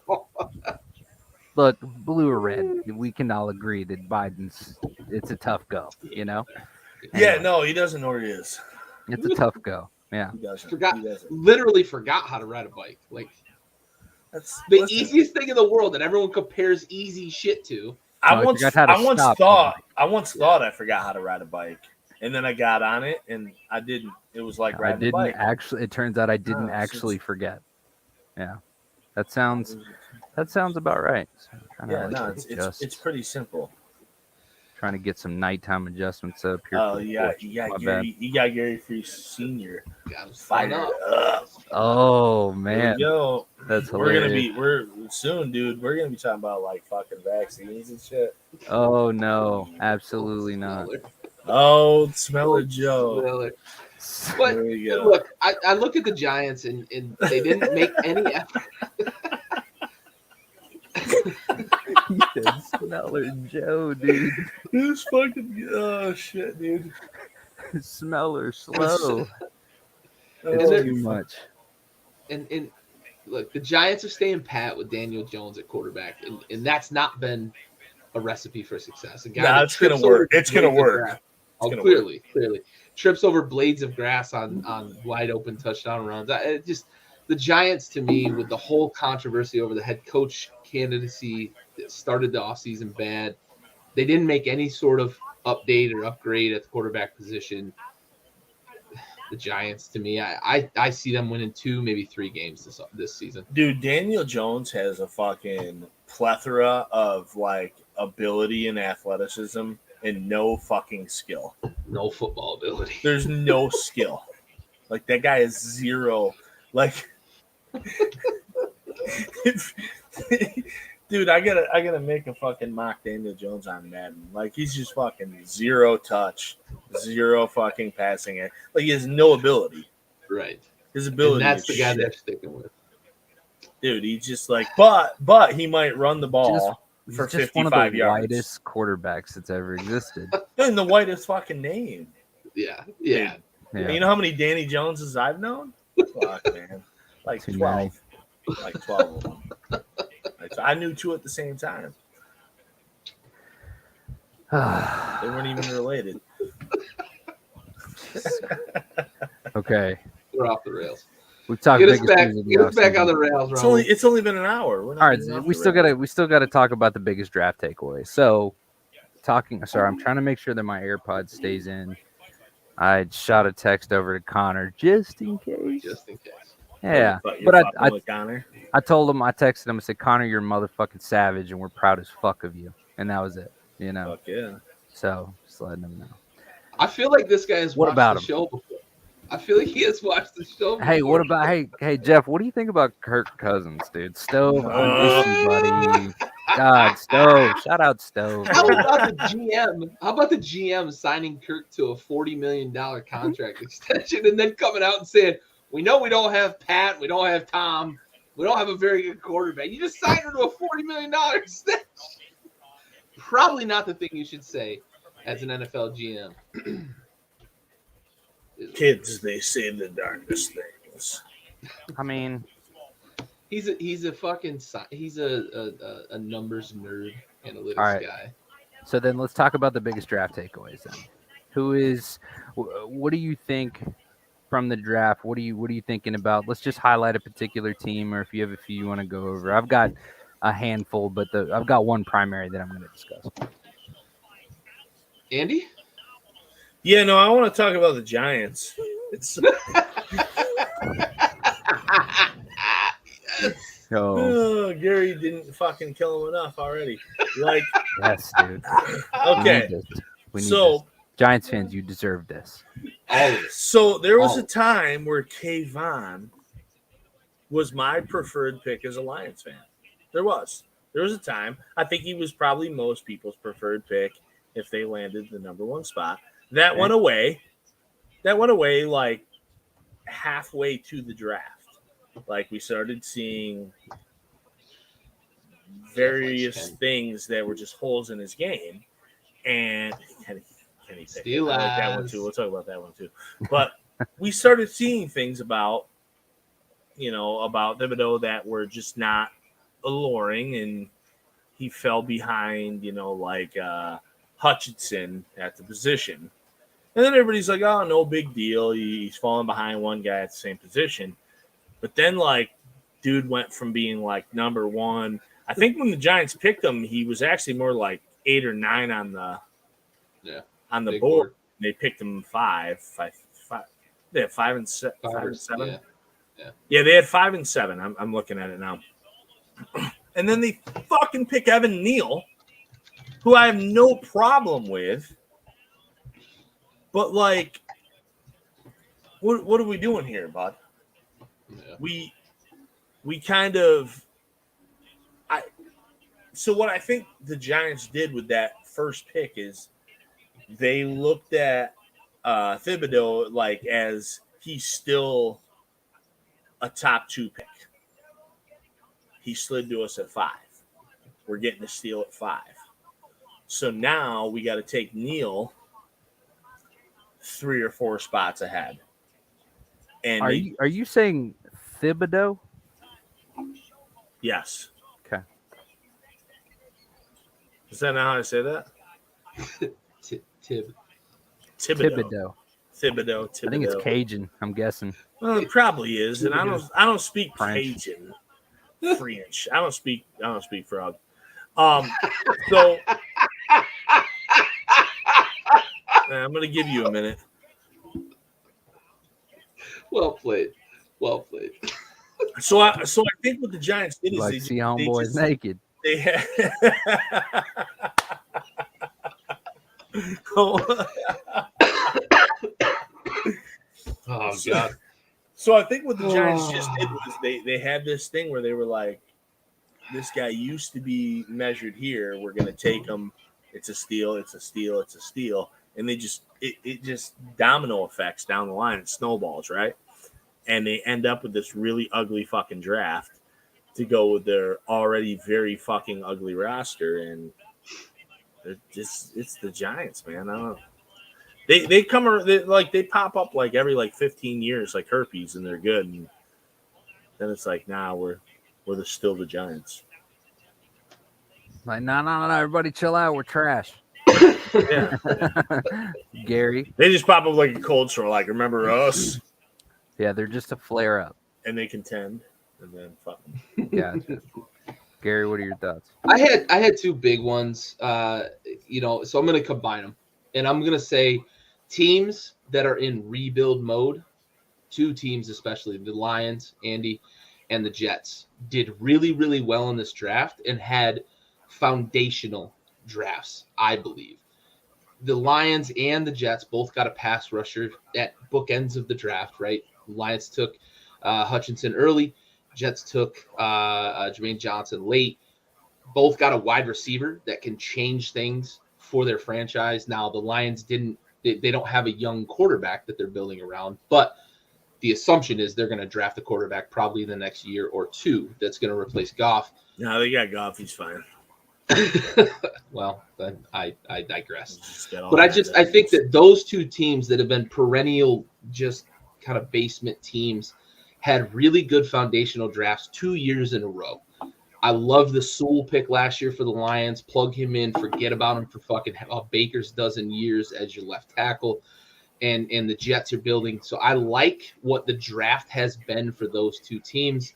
And I think that we could see those 2 teams build the foundation of what could be a winner eventually. If the Jets get anything out of Zach Wilson, that's a team that could win here in the next year or 2.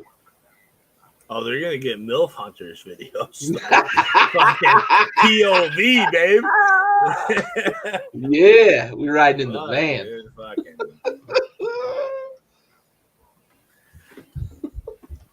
Stiflers, man. Hour and 15. Listen, this is the fucking welcome back Hour show. 15. Dan. And this is how you know shit's gone off the rails, is because I'm actually going to praise the Eagles here. I think the Eagles have had a great offseason. They did great in the draft. I think mad they had about a good how offseason. good they did in the draft, fuckers. Hey, listen, as a fellow NFC East boy, we're kind of fucked going into the season, dude. I'm mad as It's gonna be shit. a tough go. It's going to be a tough go. The Eagles are going to be the team to beat in the NFC East, and securing the division gets you one step closer to a conference championship, closer to Super Bowl. I think that they had a great offseason. And, I feel like the Cowboys were more or less stagnant. They added some good players, but it's not going to be the difference makers. I mean, ultimately, if you got a problem at your QB, your running back is not what he used to be. There's your key players, some of your foundation is not there. So it's a tough go for the Cowboys right now. But the Eagles for sure are kind of my go-to there. I'm mad as fuck that we got to deal with AJ Brown twice a year, man. That Howie Roseman's been a wheeler, a dealer, and he has whiffed at the wide receiver position quite a few times in his tenure there in Philly. But drafting Devontae Smith last year and then adding AJ Brown to that this year, I honestly I don't like Jalen Hurts because he's an Eagle, but also because I don't think he's a good quarterback. But if he's going to be set up for success, this is how you do it.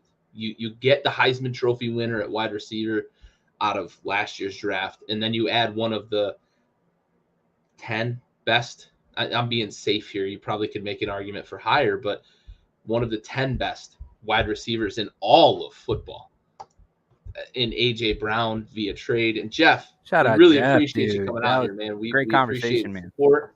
Glad to have you on board. We need more people active like this. We'll in the be back chat next too. It's Tuesday. been awesome interacting. Yeah, absolutely. We'll be back next Tuesday. And hey, this was Jeff's first live, Andy. Yeah, new follower, first time watching the show.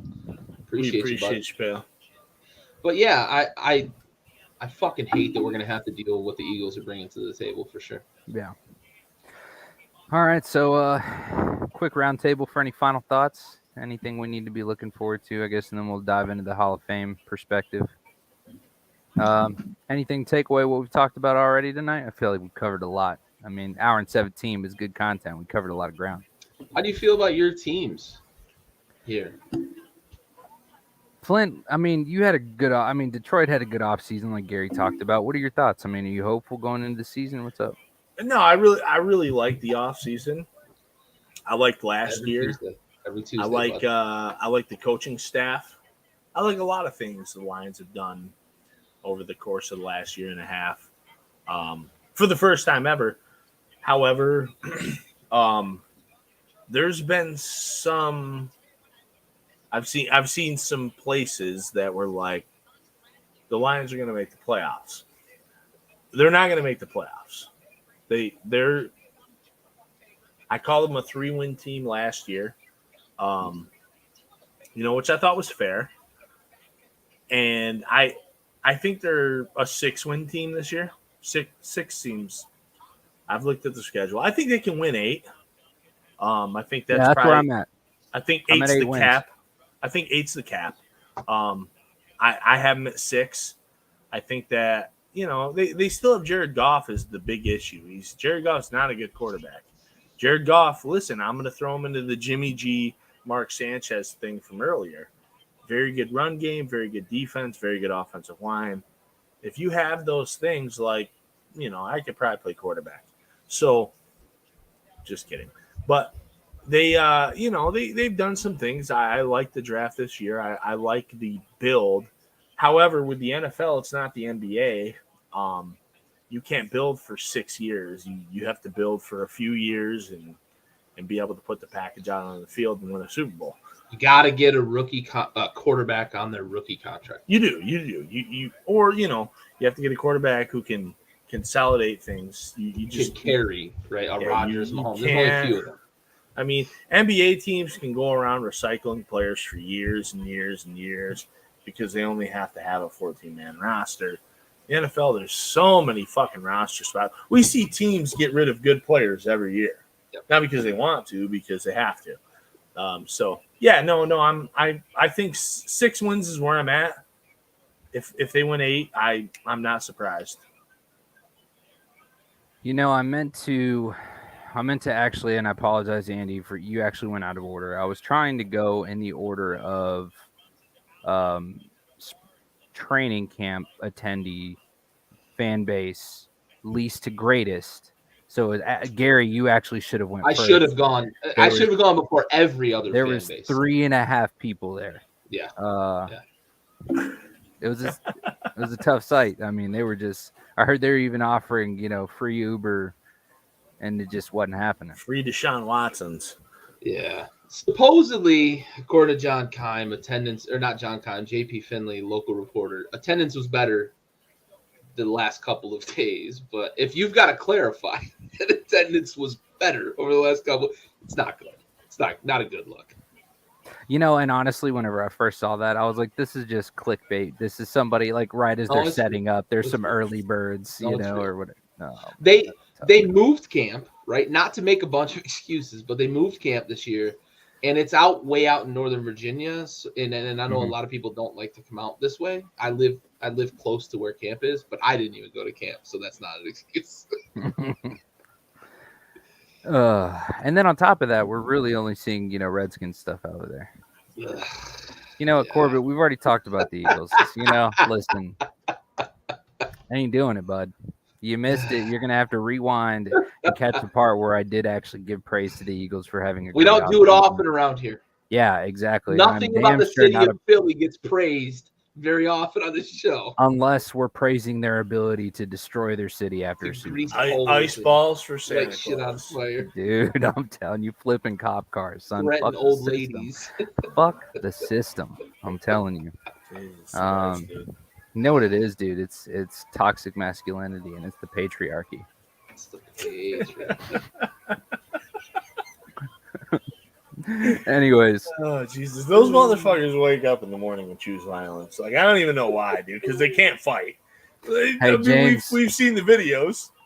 James, how do you buddy check, my guy? You're on my show. How do you wake up in the morning, you can't fight, but you still choose violence? I'm not talking about James. I don't know James. I'm saying Philly fans in general. James is one of the founders of Project Refit. Okay. All right, so Gary, who biggest takeaway for your team, Commanders, going into the season? What are you thinking? I think the biggest thing right now is that our success, and I hate to say it, but our success this year hinges on whether or not Carson Wentz can recapture some of what he was early in his career. At times last year for Indy, he was a good quarterback. At other times, he was the awful quarterback that led Philly to move on from him to Jalen Hurts. And Jalen Hurts is not a good quarterback. So that tells you just how much they thought of Carson Wentz. Ron Rivera has kind of making a case for Jimmy G, just throwing that out there. Sure, but you can't if you want to have any success with the money you gave Carson Wentz and the draft pick you gave up, you can't bring another quarterback in. That's just kind of the bottom line. I wanted Jimmy G. Full disclosure, I wanted them to trade for Jimmy G. Right, so we're on the same page that Jimmy G would have been serviceable here in Washington. They were my number one pick, honestly. I thought the Commanders would have benefited. I mean, that Scary Terry connect with Jimmy G would have been vicious. Right, but since they made the move to go get Carson Wentz, right now what I'm looking at is this season hinges on whether or not they can put Carson Wentz in a position to succeed. And at the right now, at more than any point in his career, Carson Wentz is set up with the weapons to succeed. This is the best wide receiver core he's ever had. This is the best combination of wide receiver core, tight ends, and running backs that he's ever had in his career. And he was an MVP candidate the last time we saw him playing well in Philly before the knee injury. So Terry McLaurin, if Curtis Samuel can get healthy, Antonio Gibson with Brian Robinson spelling him, Logan Thomas at tight end, and Jahan Dotson apparently has looked like a fucking world beater in camp. I hated the pick, but I'm probably going to have to eat crow on that with the way he's looked in camp. If Carson Wentz is ever going to be successful in this league again, it's this year or he's done. And if he's done, Ron's done.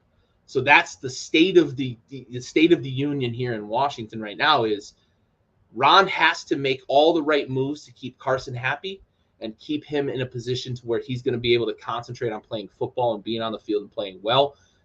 I've shit on Ron a lot, and I'm not going to shit on him in this moment. He has done everything to a T.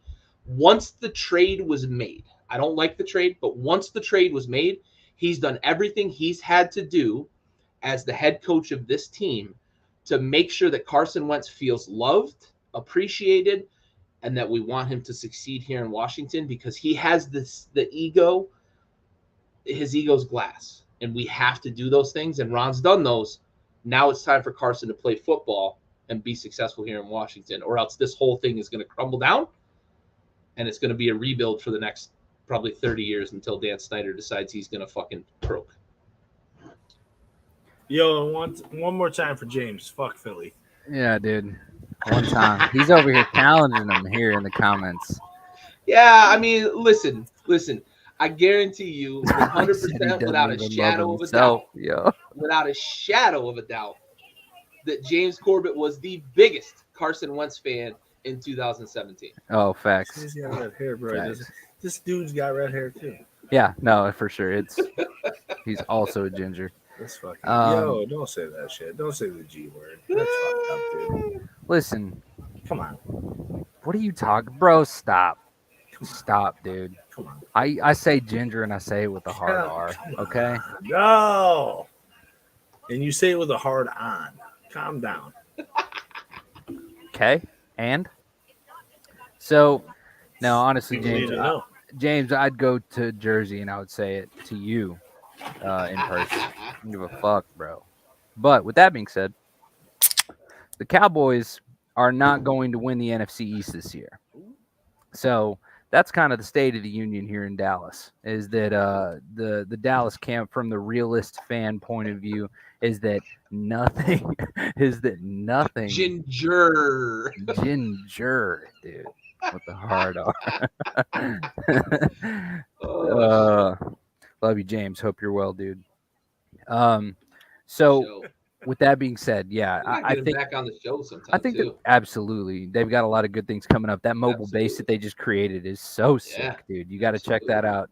Be sure to check out Project Refit at Project Refit on Instagram. Good shit.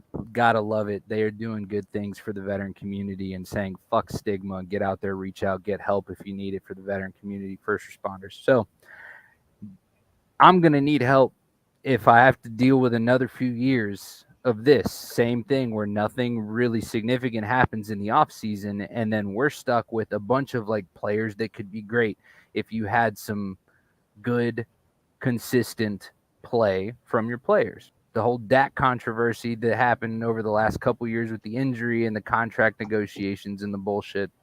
It's too much. Ezekiel Elliott, to me, he's on.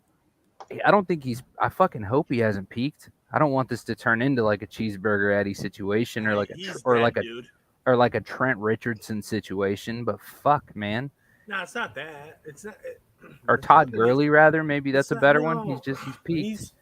Listen, the shelf life is 4 or 5, and for a good player, it's like 6 years. Yeah. So like we all look at Adrian Peterson, and it's led to an unrealistic standard. I'm just saying Zeke was putting on some of that. Nah, listen, Zeke was you're really absolutely good. right. Like, but Adrian Peterson. We're looking at the wrong players. It's like in the NBA when people look at LeBron. And they're like, "Oh, a 30-fucking-8-year-old." I'm not questioning whether or not he's on the back nine of his career. Like, I'm not trying to. I'm just simply stating that but it's quick. It's not. It's so fast in the NFL for a running back. Like they hit that. You know, they come in and they take a year, and then year 2 through year 4, they're awesome, and then like year 5, 6, 7, they just that decline. Like Adrian Peterson had that weird life. Yeah.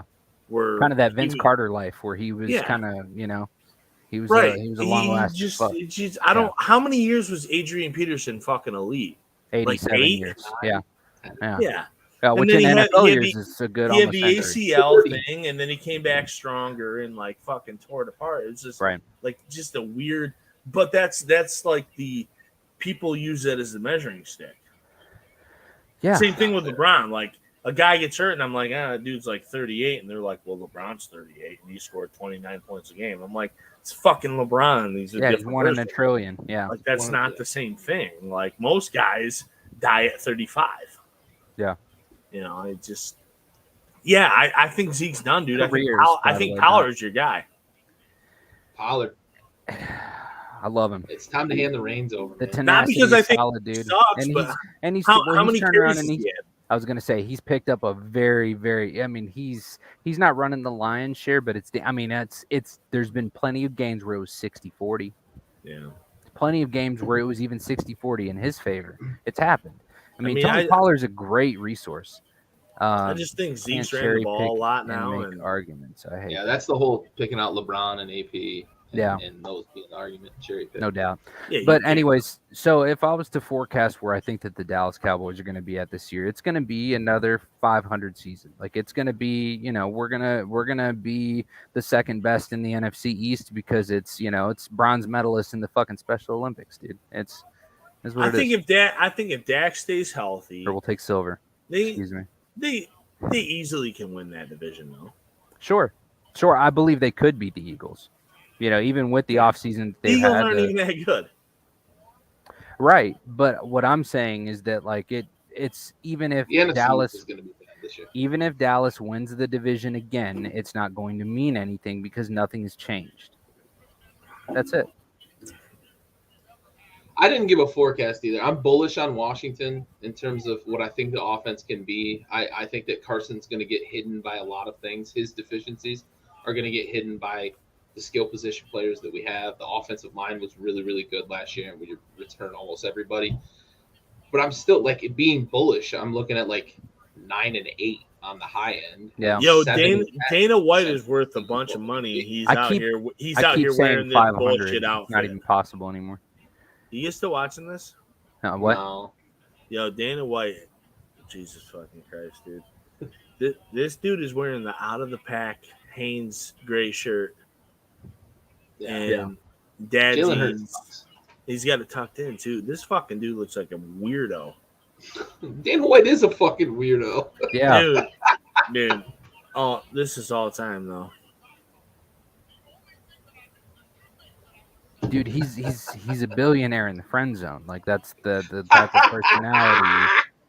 Like he doesn't have appeal. Like even Jeff Bezos went and took TRT to get ripped. You know what I mean? Dana ain't got nothing going for him, dude. He's just got loads of money. And he gets the quiet masseuses. UFC, Jeff. If you're not an MMA fan, we get it. But UFC, Dana White. We were watching earlier. You might have tuned in after, but one of our OGs, Connor Matthews, made his debut tonight on the Dana White Contender series. So we've been keeping an eye on. Yo, UFC shout out to Laura Sanko though.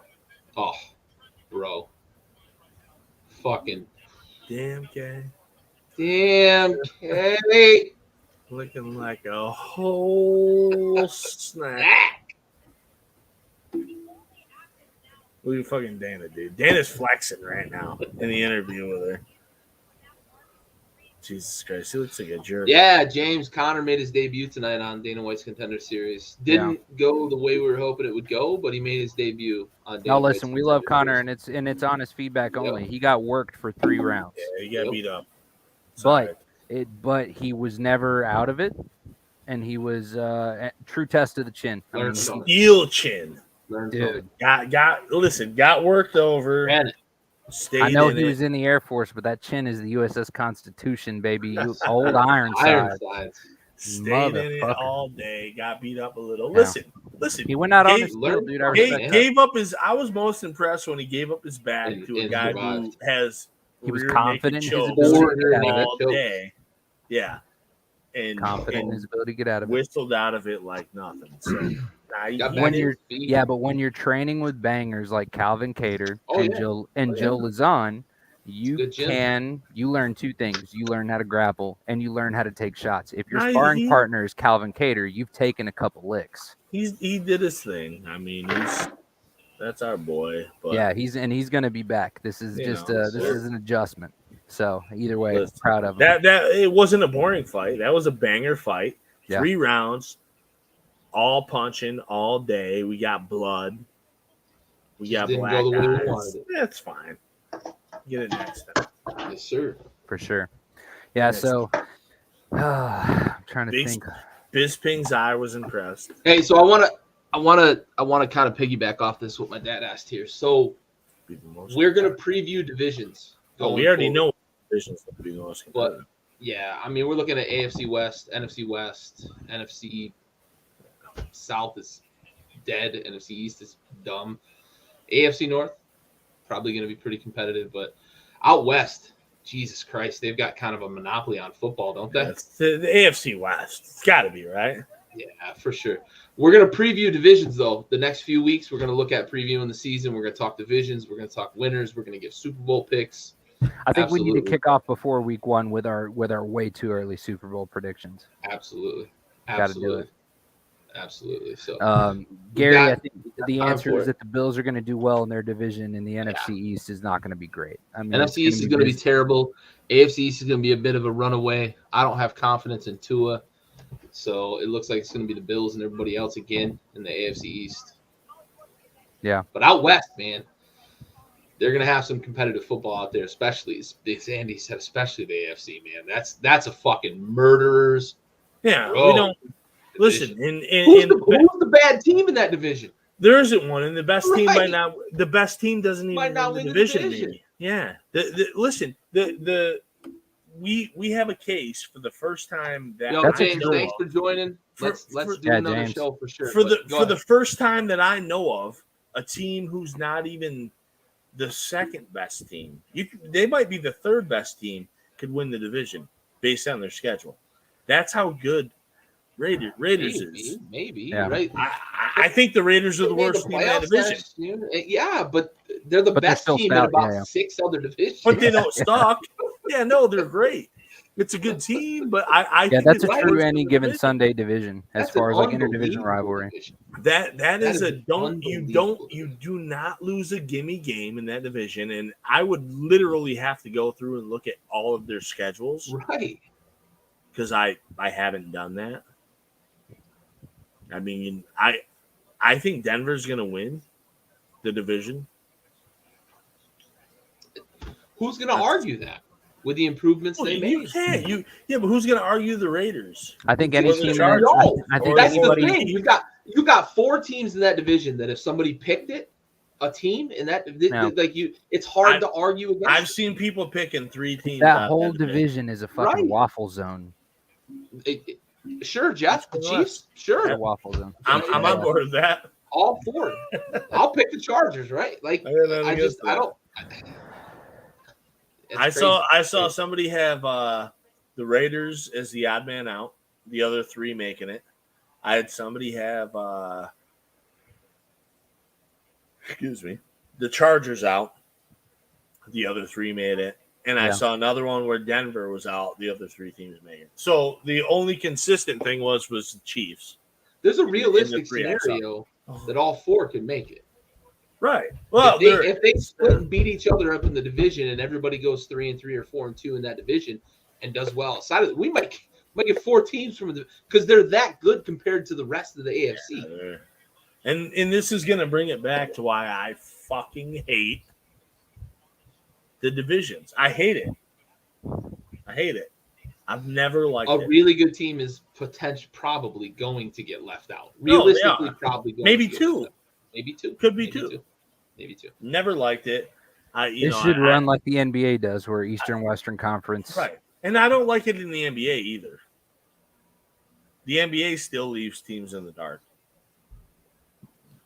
They've gotten better. They got better. I'm just talking about better, the decentralization of the divisions inside of the conferences. But there's still really bad teams in one conference. But the NBA got better the year the Suns won like 48 games and didn't make it. They improved. However, they're still not there. I mean, let me get the best. I want the best 14 teams from the NFL. In the right. And in the NBA, I want the best 16 teams. Yeah. Let me get that. For sure. And listen, in travel don't mean shit anymore. No. You're in the United States. You can get across the country in a few hours. Listen, these divisions were made when it took you 10 hours to get from New York to LA. They don't take that anymore. Like, I can get to Europe in fucking 5 hours. Every team's got their own chartered flight. Right. You can get it. Planes are faster now too, though. Right. Like you can roll across. You can go to Europe just as fast as you can, across the country. It's not the same thing.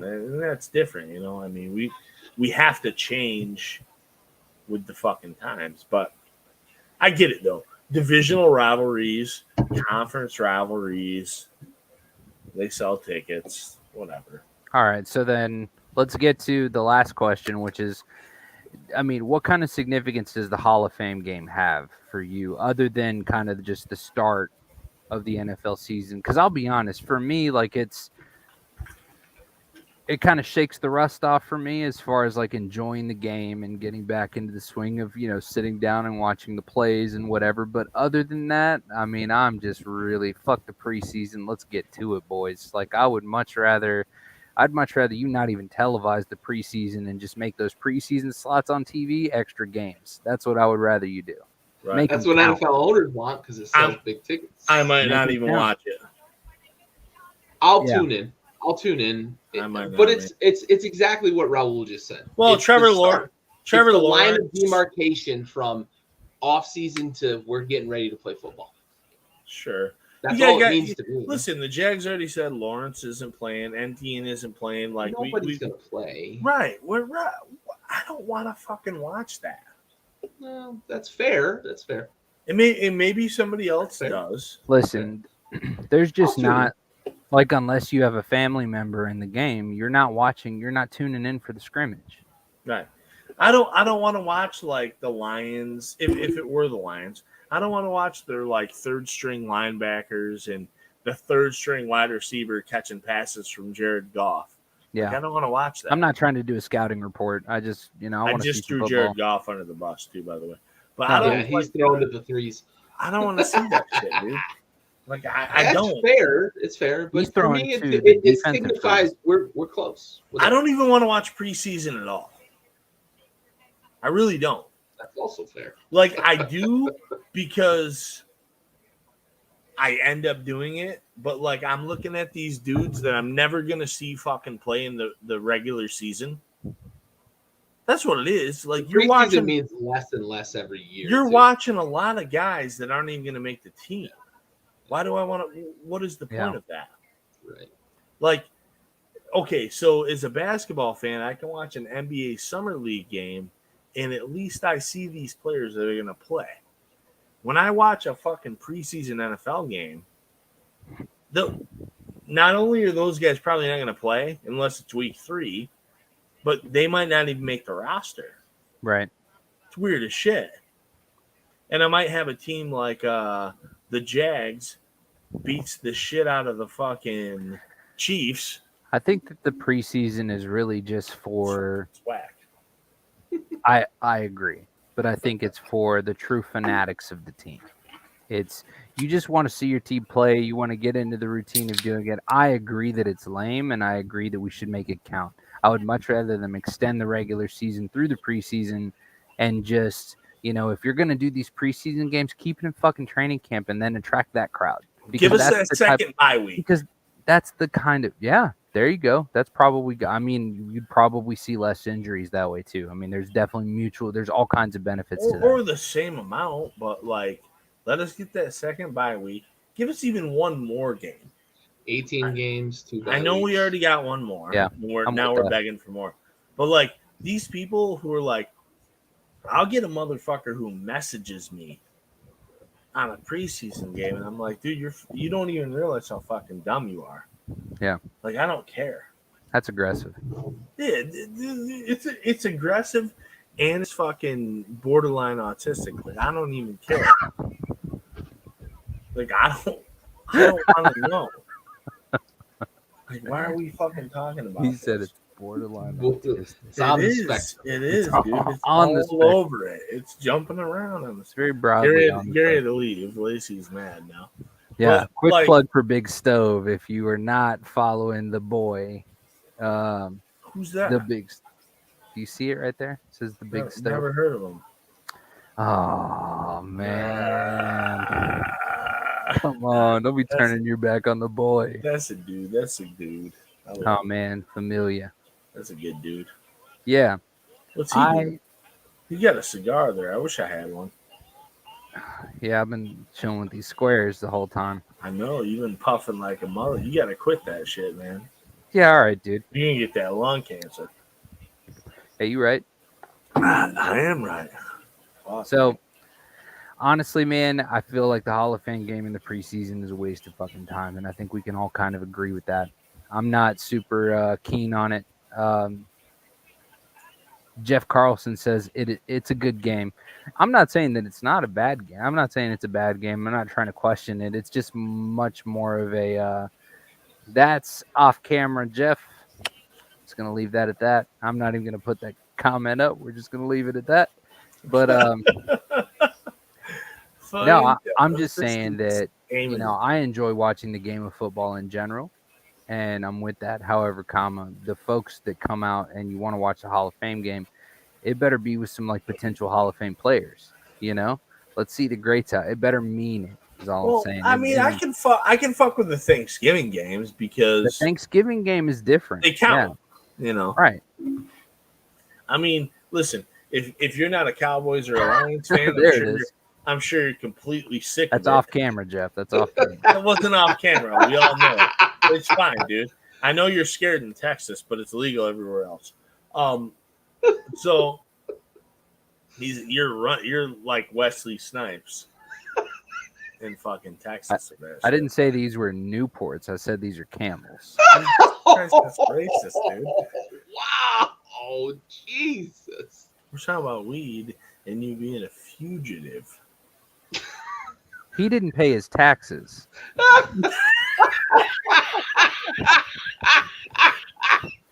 That's what Wesley Snipes is in trouble for. Not paying I'm talking about the film. Oh, I missed that completely.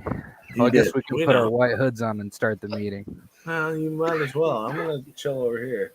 It's all right. So you know, at least it was Raul that did it and not Andy or Gary. Right. It would have been way weirder if it was like Tim.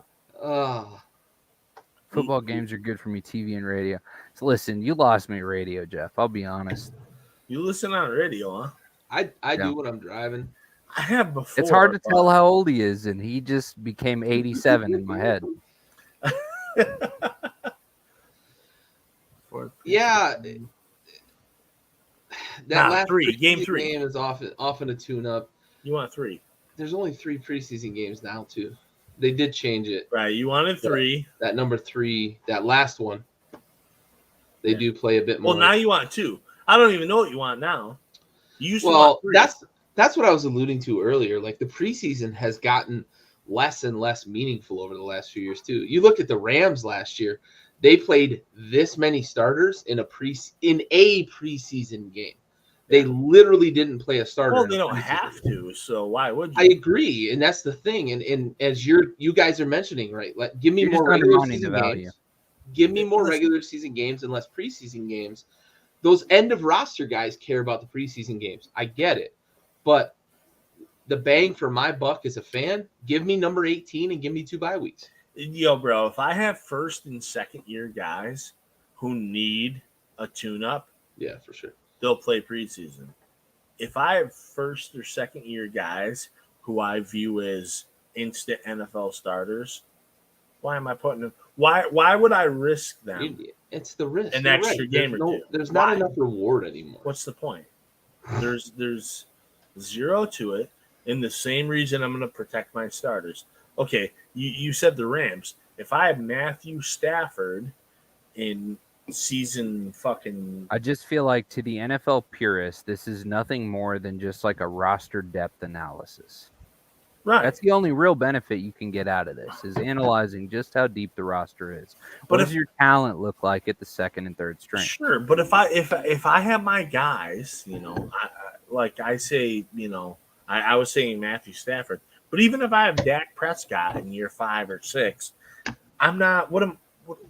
What benefit do I do to him to put him out there in a preseason game with a possible one-hit injury?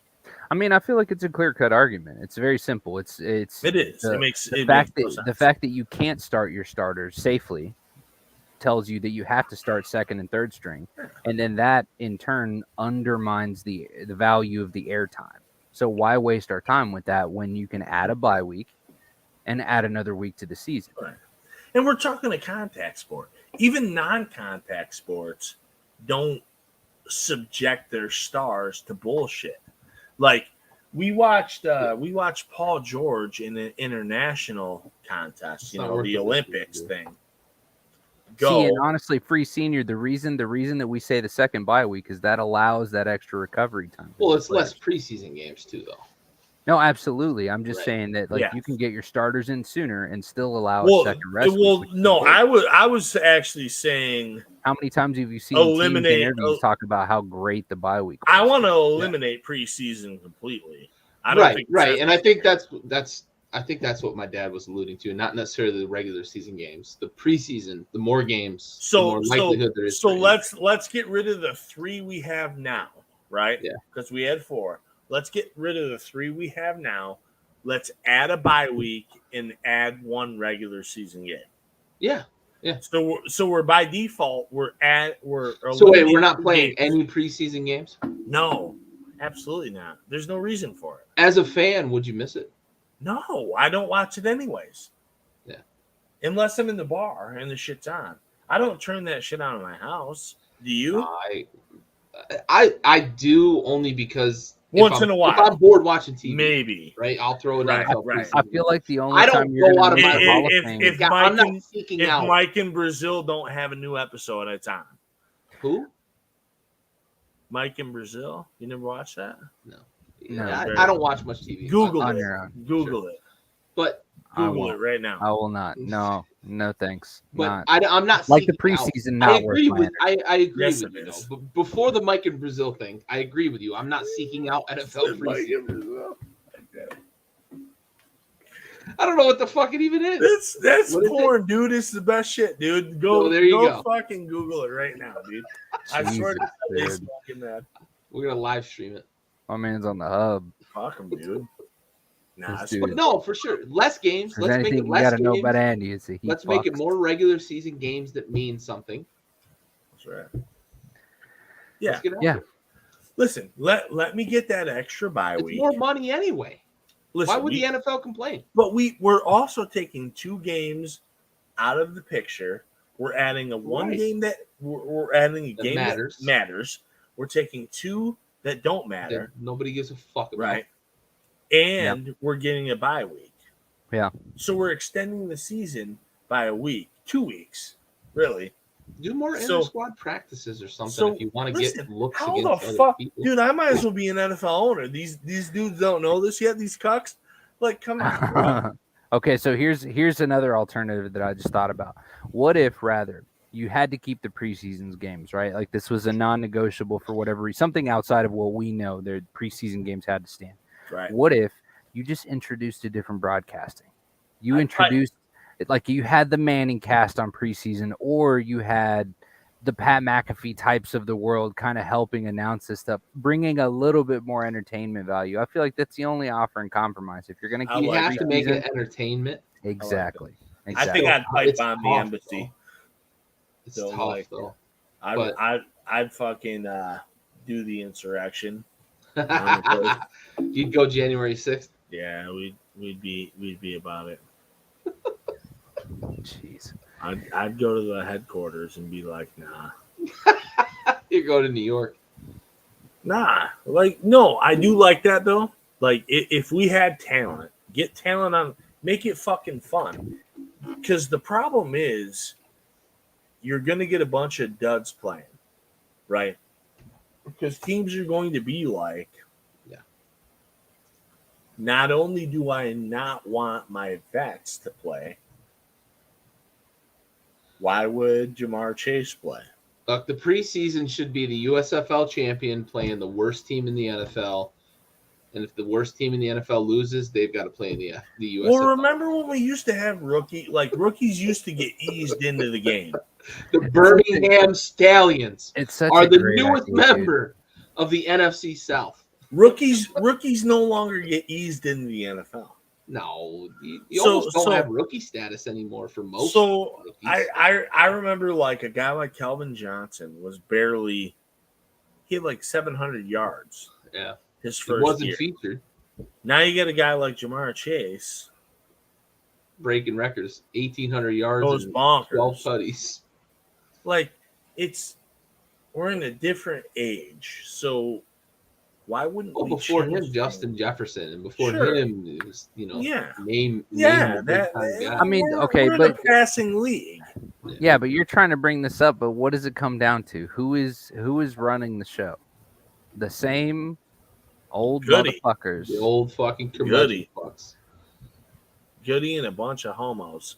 The same old rich whites that have been providing you entertainment decade after decade. That's right, man. Them Europeans, them twats. Russian oligarchs. I don't even like them European dudes. Anyways. Fucking guys. Look at them, dude. They ain't getting me down here in Texas. It's just too much, man. They ain't spreading it down here. The old He's taken. Smeller Slow Joe, goddamn.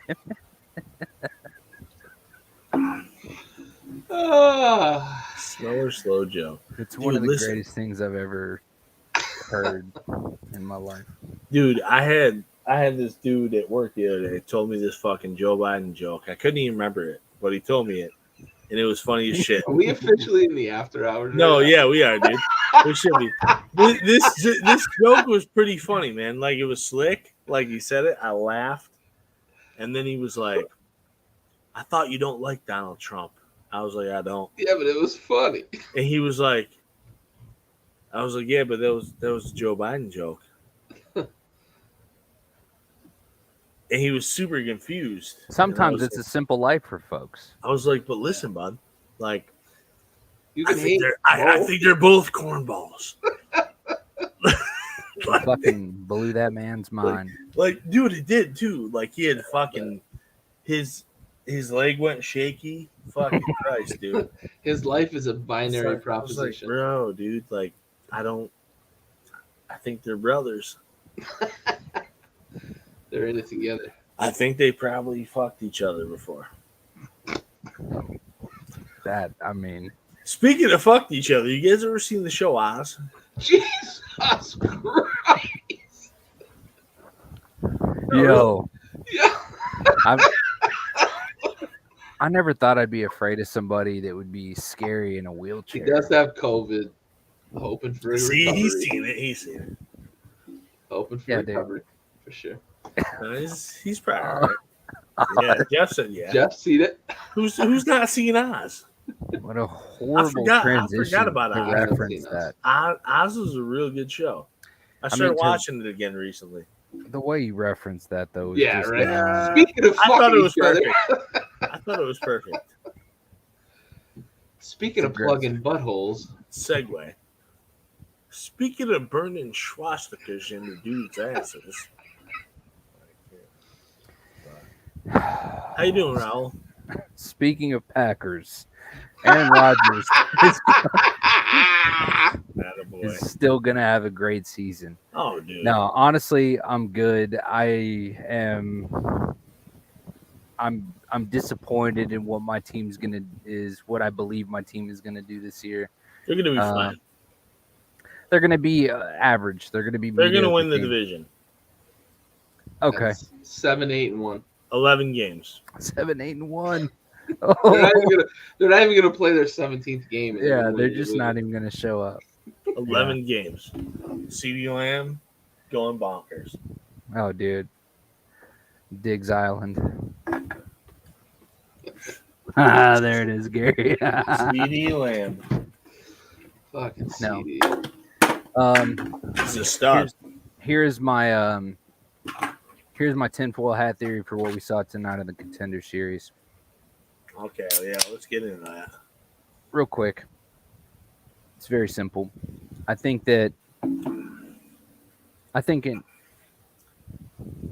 he's going to iron in a spot into the New England cartel with this loss because he's shown that he can take an L and take it on his toes. I mean, this is Calvin Kattar that I'm talking about with the New England cartel that took it on 10 toes to fucking Max Holloway, who is proved to be the best brawler in that weight division.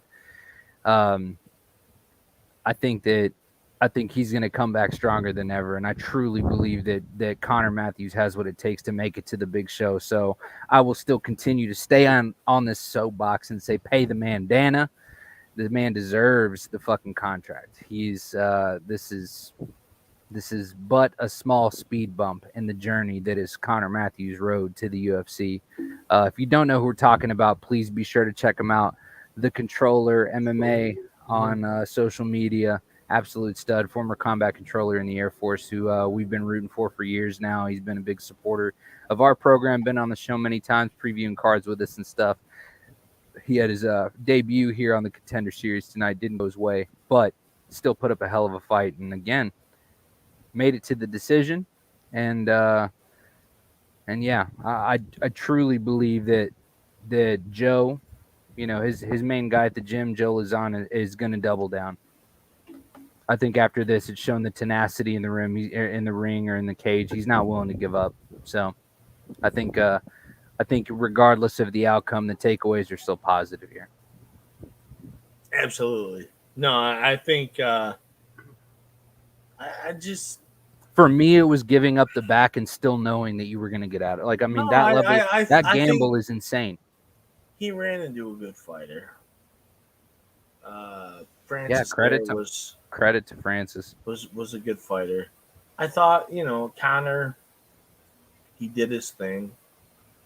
The toughness, man. The fucking toughness. That's what it is, really, the toughness. Like, ain't no quit in him. Yeah, he got beat up a bit, man. Like, do you remember Moutinho, the guy with the monster? Chris Moutinho? Yes, yeah. Chris Moutinho, that's one of his sparring partners. So I mean, the man learns from savages, dude. He got beat up a bit. We haven't seen Chris Moutinho since he was chewing Sean O'Malley's fists. I said it earlier, but he had a guy. You talking about old CTE? He was just eating them. He had a guy who fucking taps opponents out, and he gave the dude his back, right? It still got out. He gave him his back, and he got out. Balls, dude. He almost ankle locked him. He almost had him. He did almost have him. He was there. Man, I was hoping. We were rolling. We were rolling, and he didn't do it tonight. He'll do it next time, probably. I hope so. Yeah. He didn't do it tonight. Next time he will. Fuck it. Connor. I hope you celebrated with some lobster. Dude, I hope you get fucking Liddy 5,000 on the strip, Absolutely. Dude. Because you fucking earned it. I don't give a shit.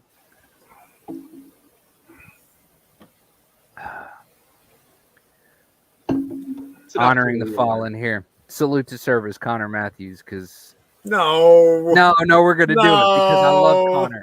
I love Connor. He didn't He's fall. not exempt from that work, dude. He's not exempt from that work. No, he can't. We're not pronouncing him. He's not exempt from that work. No. Yes, Connor, he is. Listen. Nope. We're not pronouncing him. Connor, listen. We have the watch. He goes off. He went off camera. No, Connor, I love you, buddy. I don't condone that shit. No, nor should you. Nor should you. Connor's a fucking real one at the end of the day. Connor! And I wouldn't say that to his face. Sure. Jeff, appreciate I don't give a you, shit buddy, if man. he's... 100 pounds of meatloaf in the smoker. Dude. Get after it. Why Wait, hold on. Get after it. Why the fuck is that necessary? Get after it. Yo, I have been to the Dell match play, and that's the whitest thing I've ever seen. How the fuck is 100 pounds of meatloaf necessary? You gotta fucking making it for the whole fuck. The soup kitchen, dude. Was the whole fucking tribe there? What are we doing, bud? I've only ever had feeding the meatloaf army, maybe bud. 3 times in my entire life. Listen. I think meatloaf can be really good. I'll eat a But, good like, meatloaf. How do I'll you never 100 order it. pounds? Why are you making 100 100 pounds? I'll Listen, never order it from smoker, too. anywhere. Listen, I think if somebody it's Good after listen, it, bud. meatloaf is really just a burger, right?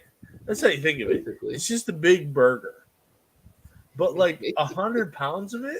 Are you feeding a village? Like, what are we doing Getting here? after it, man. This is Look, it No, might dude. be Meatloaf Wednesday. Who knows? Is it one meatloaf?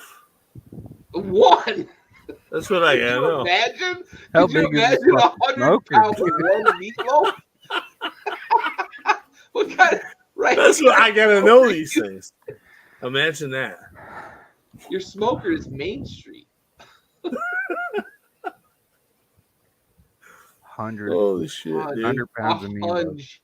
One meat. Oh, that's right. He did say he was working the county fair. County fairs next week. Okay. I guess. So he's Listen, Jeff, I mean, I'm not trying to shit on a new guy, but like, who goes to a county fair and gets You always trying to shit on a new guy. I'm gonna one up that. Who I goes to can't. the county fair? oh, jeez. No, it's so true, man. I haven't been to a county fair forever. He's See, bringing that's his meatloaf to the That's county the fair. problem. That's the problem, dude. We're the problem. Bro, when I went to society. the We're not county fair, participating in county activity. I had like a corn dog or something. Oh, dude, you got to get the corn dogs at the county fair. Fair food is the shit. So I mean, Listen, I've never even heard of meatloaf at a county. But then again, I'm from No, me Texas, so like there's No, gonna be that's not a barbecue, thing there's here gonna be either. Texas. I used to tell people, like, if you don't like a vegetable, He said he's from Go- Ohio. go to the county fair and get the vegetable deep fried. You'll love it. Yeah. Zucchini, hmm squat, all that shit. Deep fry it. You're Dude, fucking, funnel cakes. You love it. Fuck. Oh yeah, funnel. Yo. Fuck. That's a staple. Fuck. But like you can think of the most obscure shit. You'd be like, yo, I hate every vegetable in the book. If you Yeah. bread it and deep fry it, you Batter like that it shit and deep fry. Absolutely. now. No, You dude. like it, dude. I hate zucchini. I hate onions. I'll eat a fucking blue an onion all ring? day. Oh yeah, dude. Onion ring and a blue Anybody will onion eat an all onion day. ring. Absolutely. Oh yeah, dude. I know people who are fucking inept that'll eat Food an onion diner ring. during the fair. Yeah. A blooming onion? Fuck off. Yeah, I'll smash a blue onion. Me too. Just not from Texas Roadhouse, because that shit is welfare. I don't fuck with Texas Roadhouse, dude. I don't do it. Only Outback, damn it. The real blue onion. Nah, fuck that place too. No, dude, listen. I tried to give it a chance. I went to Texas Roadhouse. I was like, yo, got the steak. Shit was all right. It was good. Absolutely, Jeff. Nah, dude. Like, Yeah, thank you for recovering that senior. We've I'm been a bad shitting person. on Jeff. Jeff, no disrespect. nah, fuck you, No Jeff. disrespect. You're a dick. I am a Fuck you, dick. I Jeff. apologize, Nah, Jeff. I'm just kidding. That is Jeff, good on cool. Jeff. Volunteering at a food diner, buddy. Listen, if you're gonna jump on a I bet you podcast that comment meatloaf section, is good, though, See, bud. yeah, that completely changed my opinion about the meatloaf. I'll be Yeah. honest. have a I bet culinary that recipe. shit is top. Really? Oh, Yeah, top shelf. Yeah, Can, I'm gonna can go you ahead and- can you send me some food? I'm gonna Yeah, skip to the part exactly. where I shut the fuck up now. What county? I'm coming. I would love some food. You make cheesecake. That's awesome. Do you make cheesecake? Yeah. Do you? What Did you, gave- just- did you get Hey. real mad about that? What gave it away, Flint? The meatloaf? Like, Jesus. All right.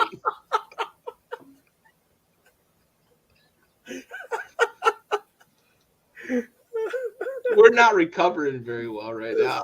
Fucking meatloaf. Ma! Ma! Get the meatloaf! Jesus Christ, dude. Oh man, Jeff, we fucking appreciate you, buddy. I don't know. man. Ashtabula Do we? County. We're not County. What the fuck does that mean? Ohio. Ashtabula County. Where Bless where you you. close? What's it Yes. close to? Jefferson, the city. Where's I Jefferson? don't know Ohio? where the fuck Jefferson is, dude. I'm guessing Ashtabula is southeast because he said he's only 2 hours. from Listen, Pittsburgh. is it close to Cleveland? Is Probably it near close to Erie, PA. Cincinnati? Is it close to Erie? Erie. That'd be my guess. 'cause Are you he said close he's 2 hours from Pittsburgh.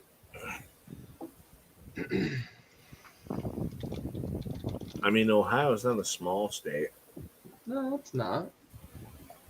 That's like the size of Houston. Jefferson. It's just the Texan. He's like, they're all small states. You fucking scrub. Oh, wow. Oh, Yeah. It's like Are you close to it's Columbus? like 90 miles. Actually, yeah, about 90 miles from Erie. Actually, not even quite 90. I'd say about 60 miles. Oh, from where do you Erie. say it was? Jefferson, Northeast Ohio. Yeah. It's That about sounds 60 miles near Lake Erie. About okay. 60 miles from Erie, PA. So he sounds like he lives in Amish country. Oh, here we go. What? I mean, that's Ain't nothing wrong yeah. with I mean, that's It's country. not, it's not. There's no Amish people in Ohio. There's Yeah, there is, a dude. lot of I've- Amish people. I've in seen- Nah, dude, there's first off- like 12 of them. Okay, well, there's a fucking Raul's met all 12. no, dude. There's a whole fucking series on TV Yeah. that's got Amish people from Ohio. They're there. Don't say a whole series. Seasons of a series, dog. Seasons. All right, let's get out of here. Yeah, dude, we gotta fucking go, dude. We're gonna It's been start over 2 minutes. previewing conferences next week. Jeff said he was Couple gonna of leave weeks, an hour we're gonna ago. make our Super Bowl picks. It's only like 3 hours for me, Jefferson. Yeah, it's not bad. It's like Go an get hour and a half past Jamestown. Go get you some fucking loaf, dude, and maybe a cheesecake since you've drawn that. Yeah, you conclusion. fucking cheesecake You connoisseur. Fucking You don't like fuck. cheesecakes? I love cheesecake. No, it's just I love Love cheesecake. It just makes no sense. You as made to, that like, connection to meatloaf. I'll eat them both. At the same time? Yeah. Same plate. huh? You guys are mad. Huh? Weird. Oh, fuck. All right, listen. Hey, let's- before we close out, I want to thank Jeff. I want to thank James. I want to thank my dad. Really appreciate the interaction during the show. We took a long time off before we came back with an episode, and we really appreciate the interaction. Jeff, I know we're giving you a hard time here about the meatloaf, but we really appreciate your volunteer work. I like the feeding people meatloaf. feeding people at the diner. I like a meatloaf for sure, but really I don't, appreciate but I can appreciate it. really appreciate the interaction. That's what makes this show fun when we can interact with people viewing here. So I just want to close out with that. Raul, send us off, buddy. Listen, you've heard it. You've heard it for almost 2 hours and 15 minutes. All right, we're out here doing the damn thing. We're back. Jeff Carlson says I've got 3 grills and some, and I do a lot of dinners and charity events year round. That's awesome, dude. That's sick, dude. That's awesome. I'm coming there. Yeah. was Jefferson, gonna- Ohio. I almost said I'm coming, but Something about meatloaf and cheesecake gets that boy going. Son.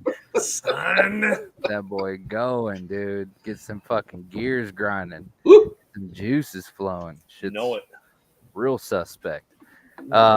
Look, from all of us here, myself, Raul, got Gary, got Andy, Backyard Blitz, we're back again. NFL is back. All right. Connor, he ain't going nowhere. All right. This is just the beginning. So good luck, motherfucker, that has to face him next, because he's going to have some fucking anger to wear out on somebody. So shout out again to James with Project Refit. Be sure to check him out at Project Refit on all social media. Connor Matthews at The Controller MMA on all social media platforms. And then, of course, Backyard Sports Media on Instagram and Facebook. We are present on Twitter, not active on Twitter. So check us out on YouTube, Twitch, everywhere else that we are. That being said, Backyard Sports, Backyard Blitz, Gary, Raul, Flint, we're fucking out of here.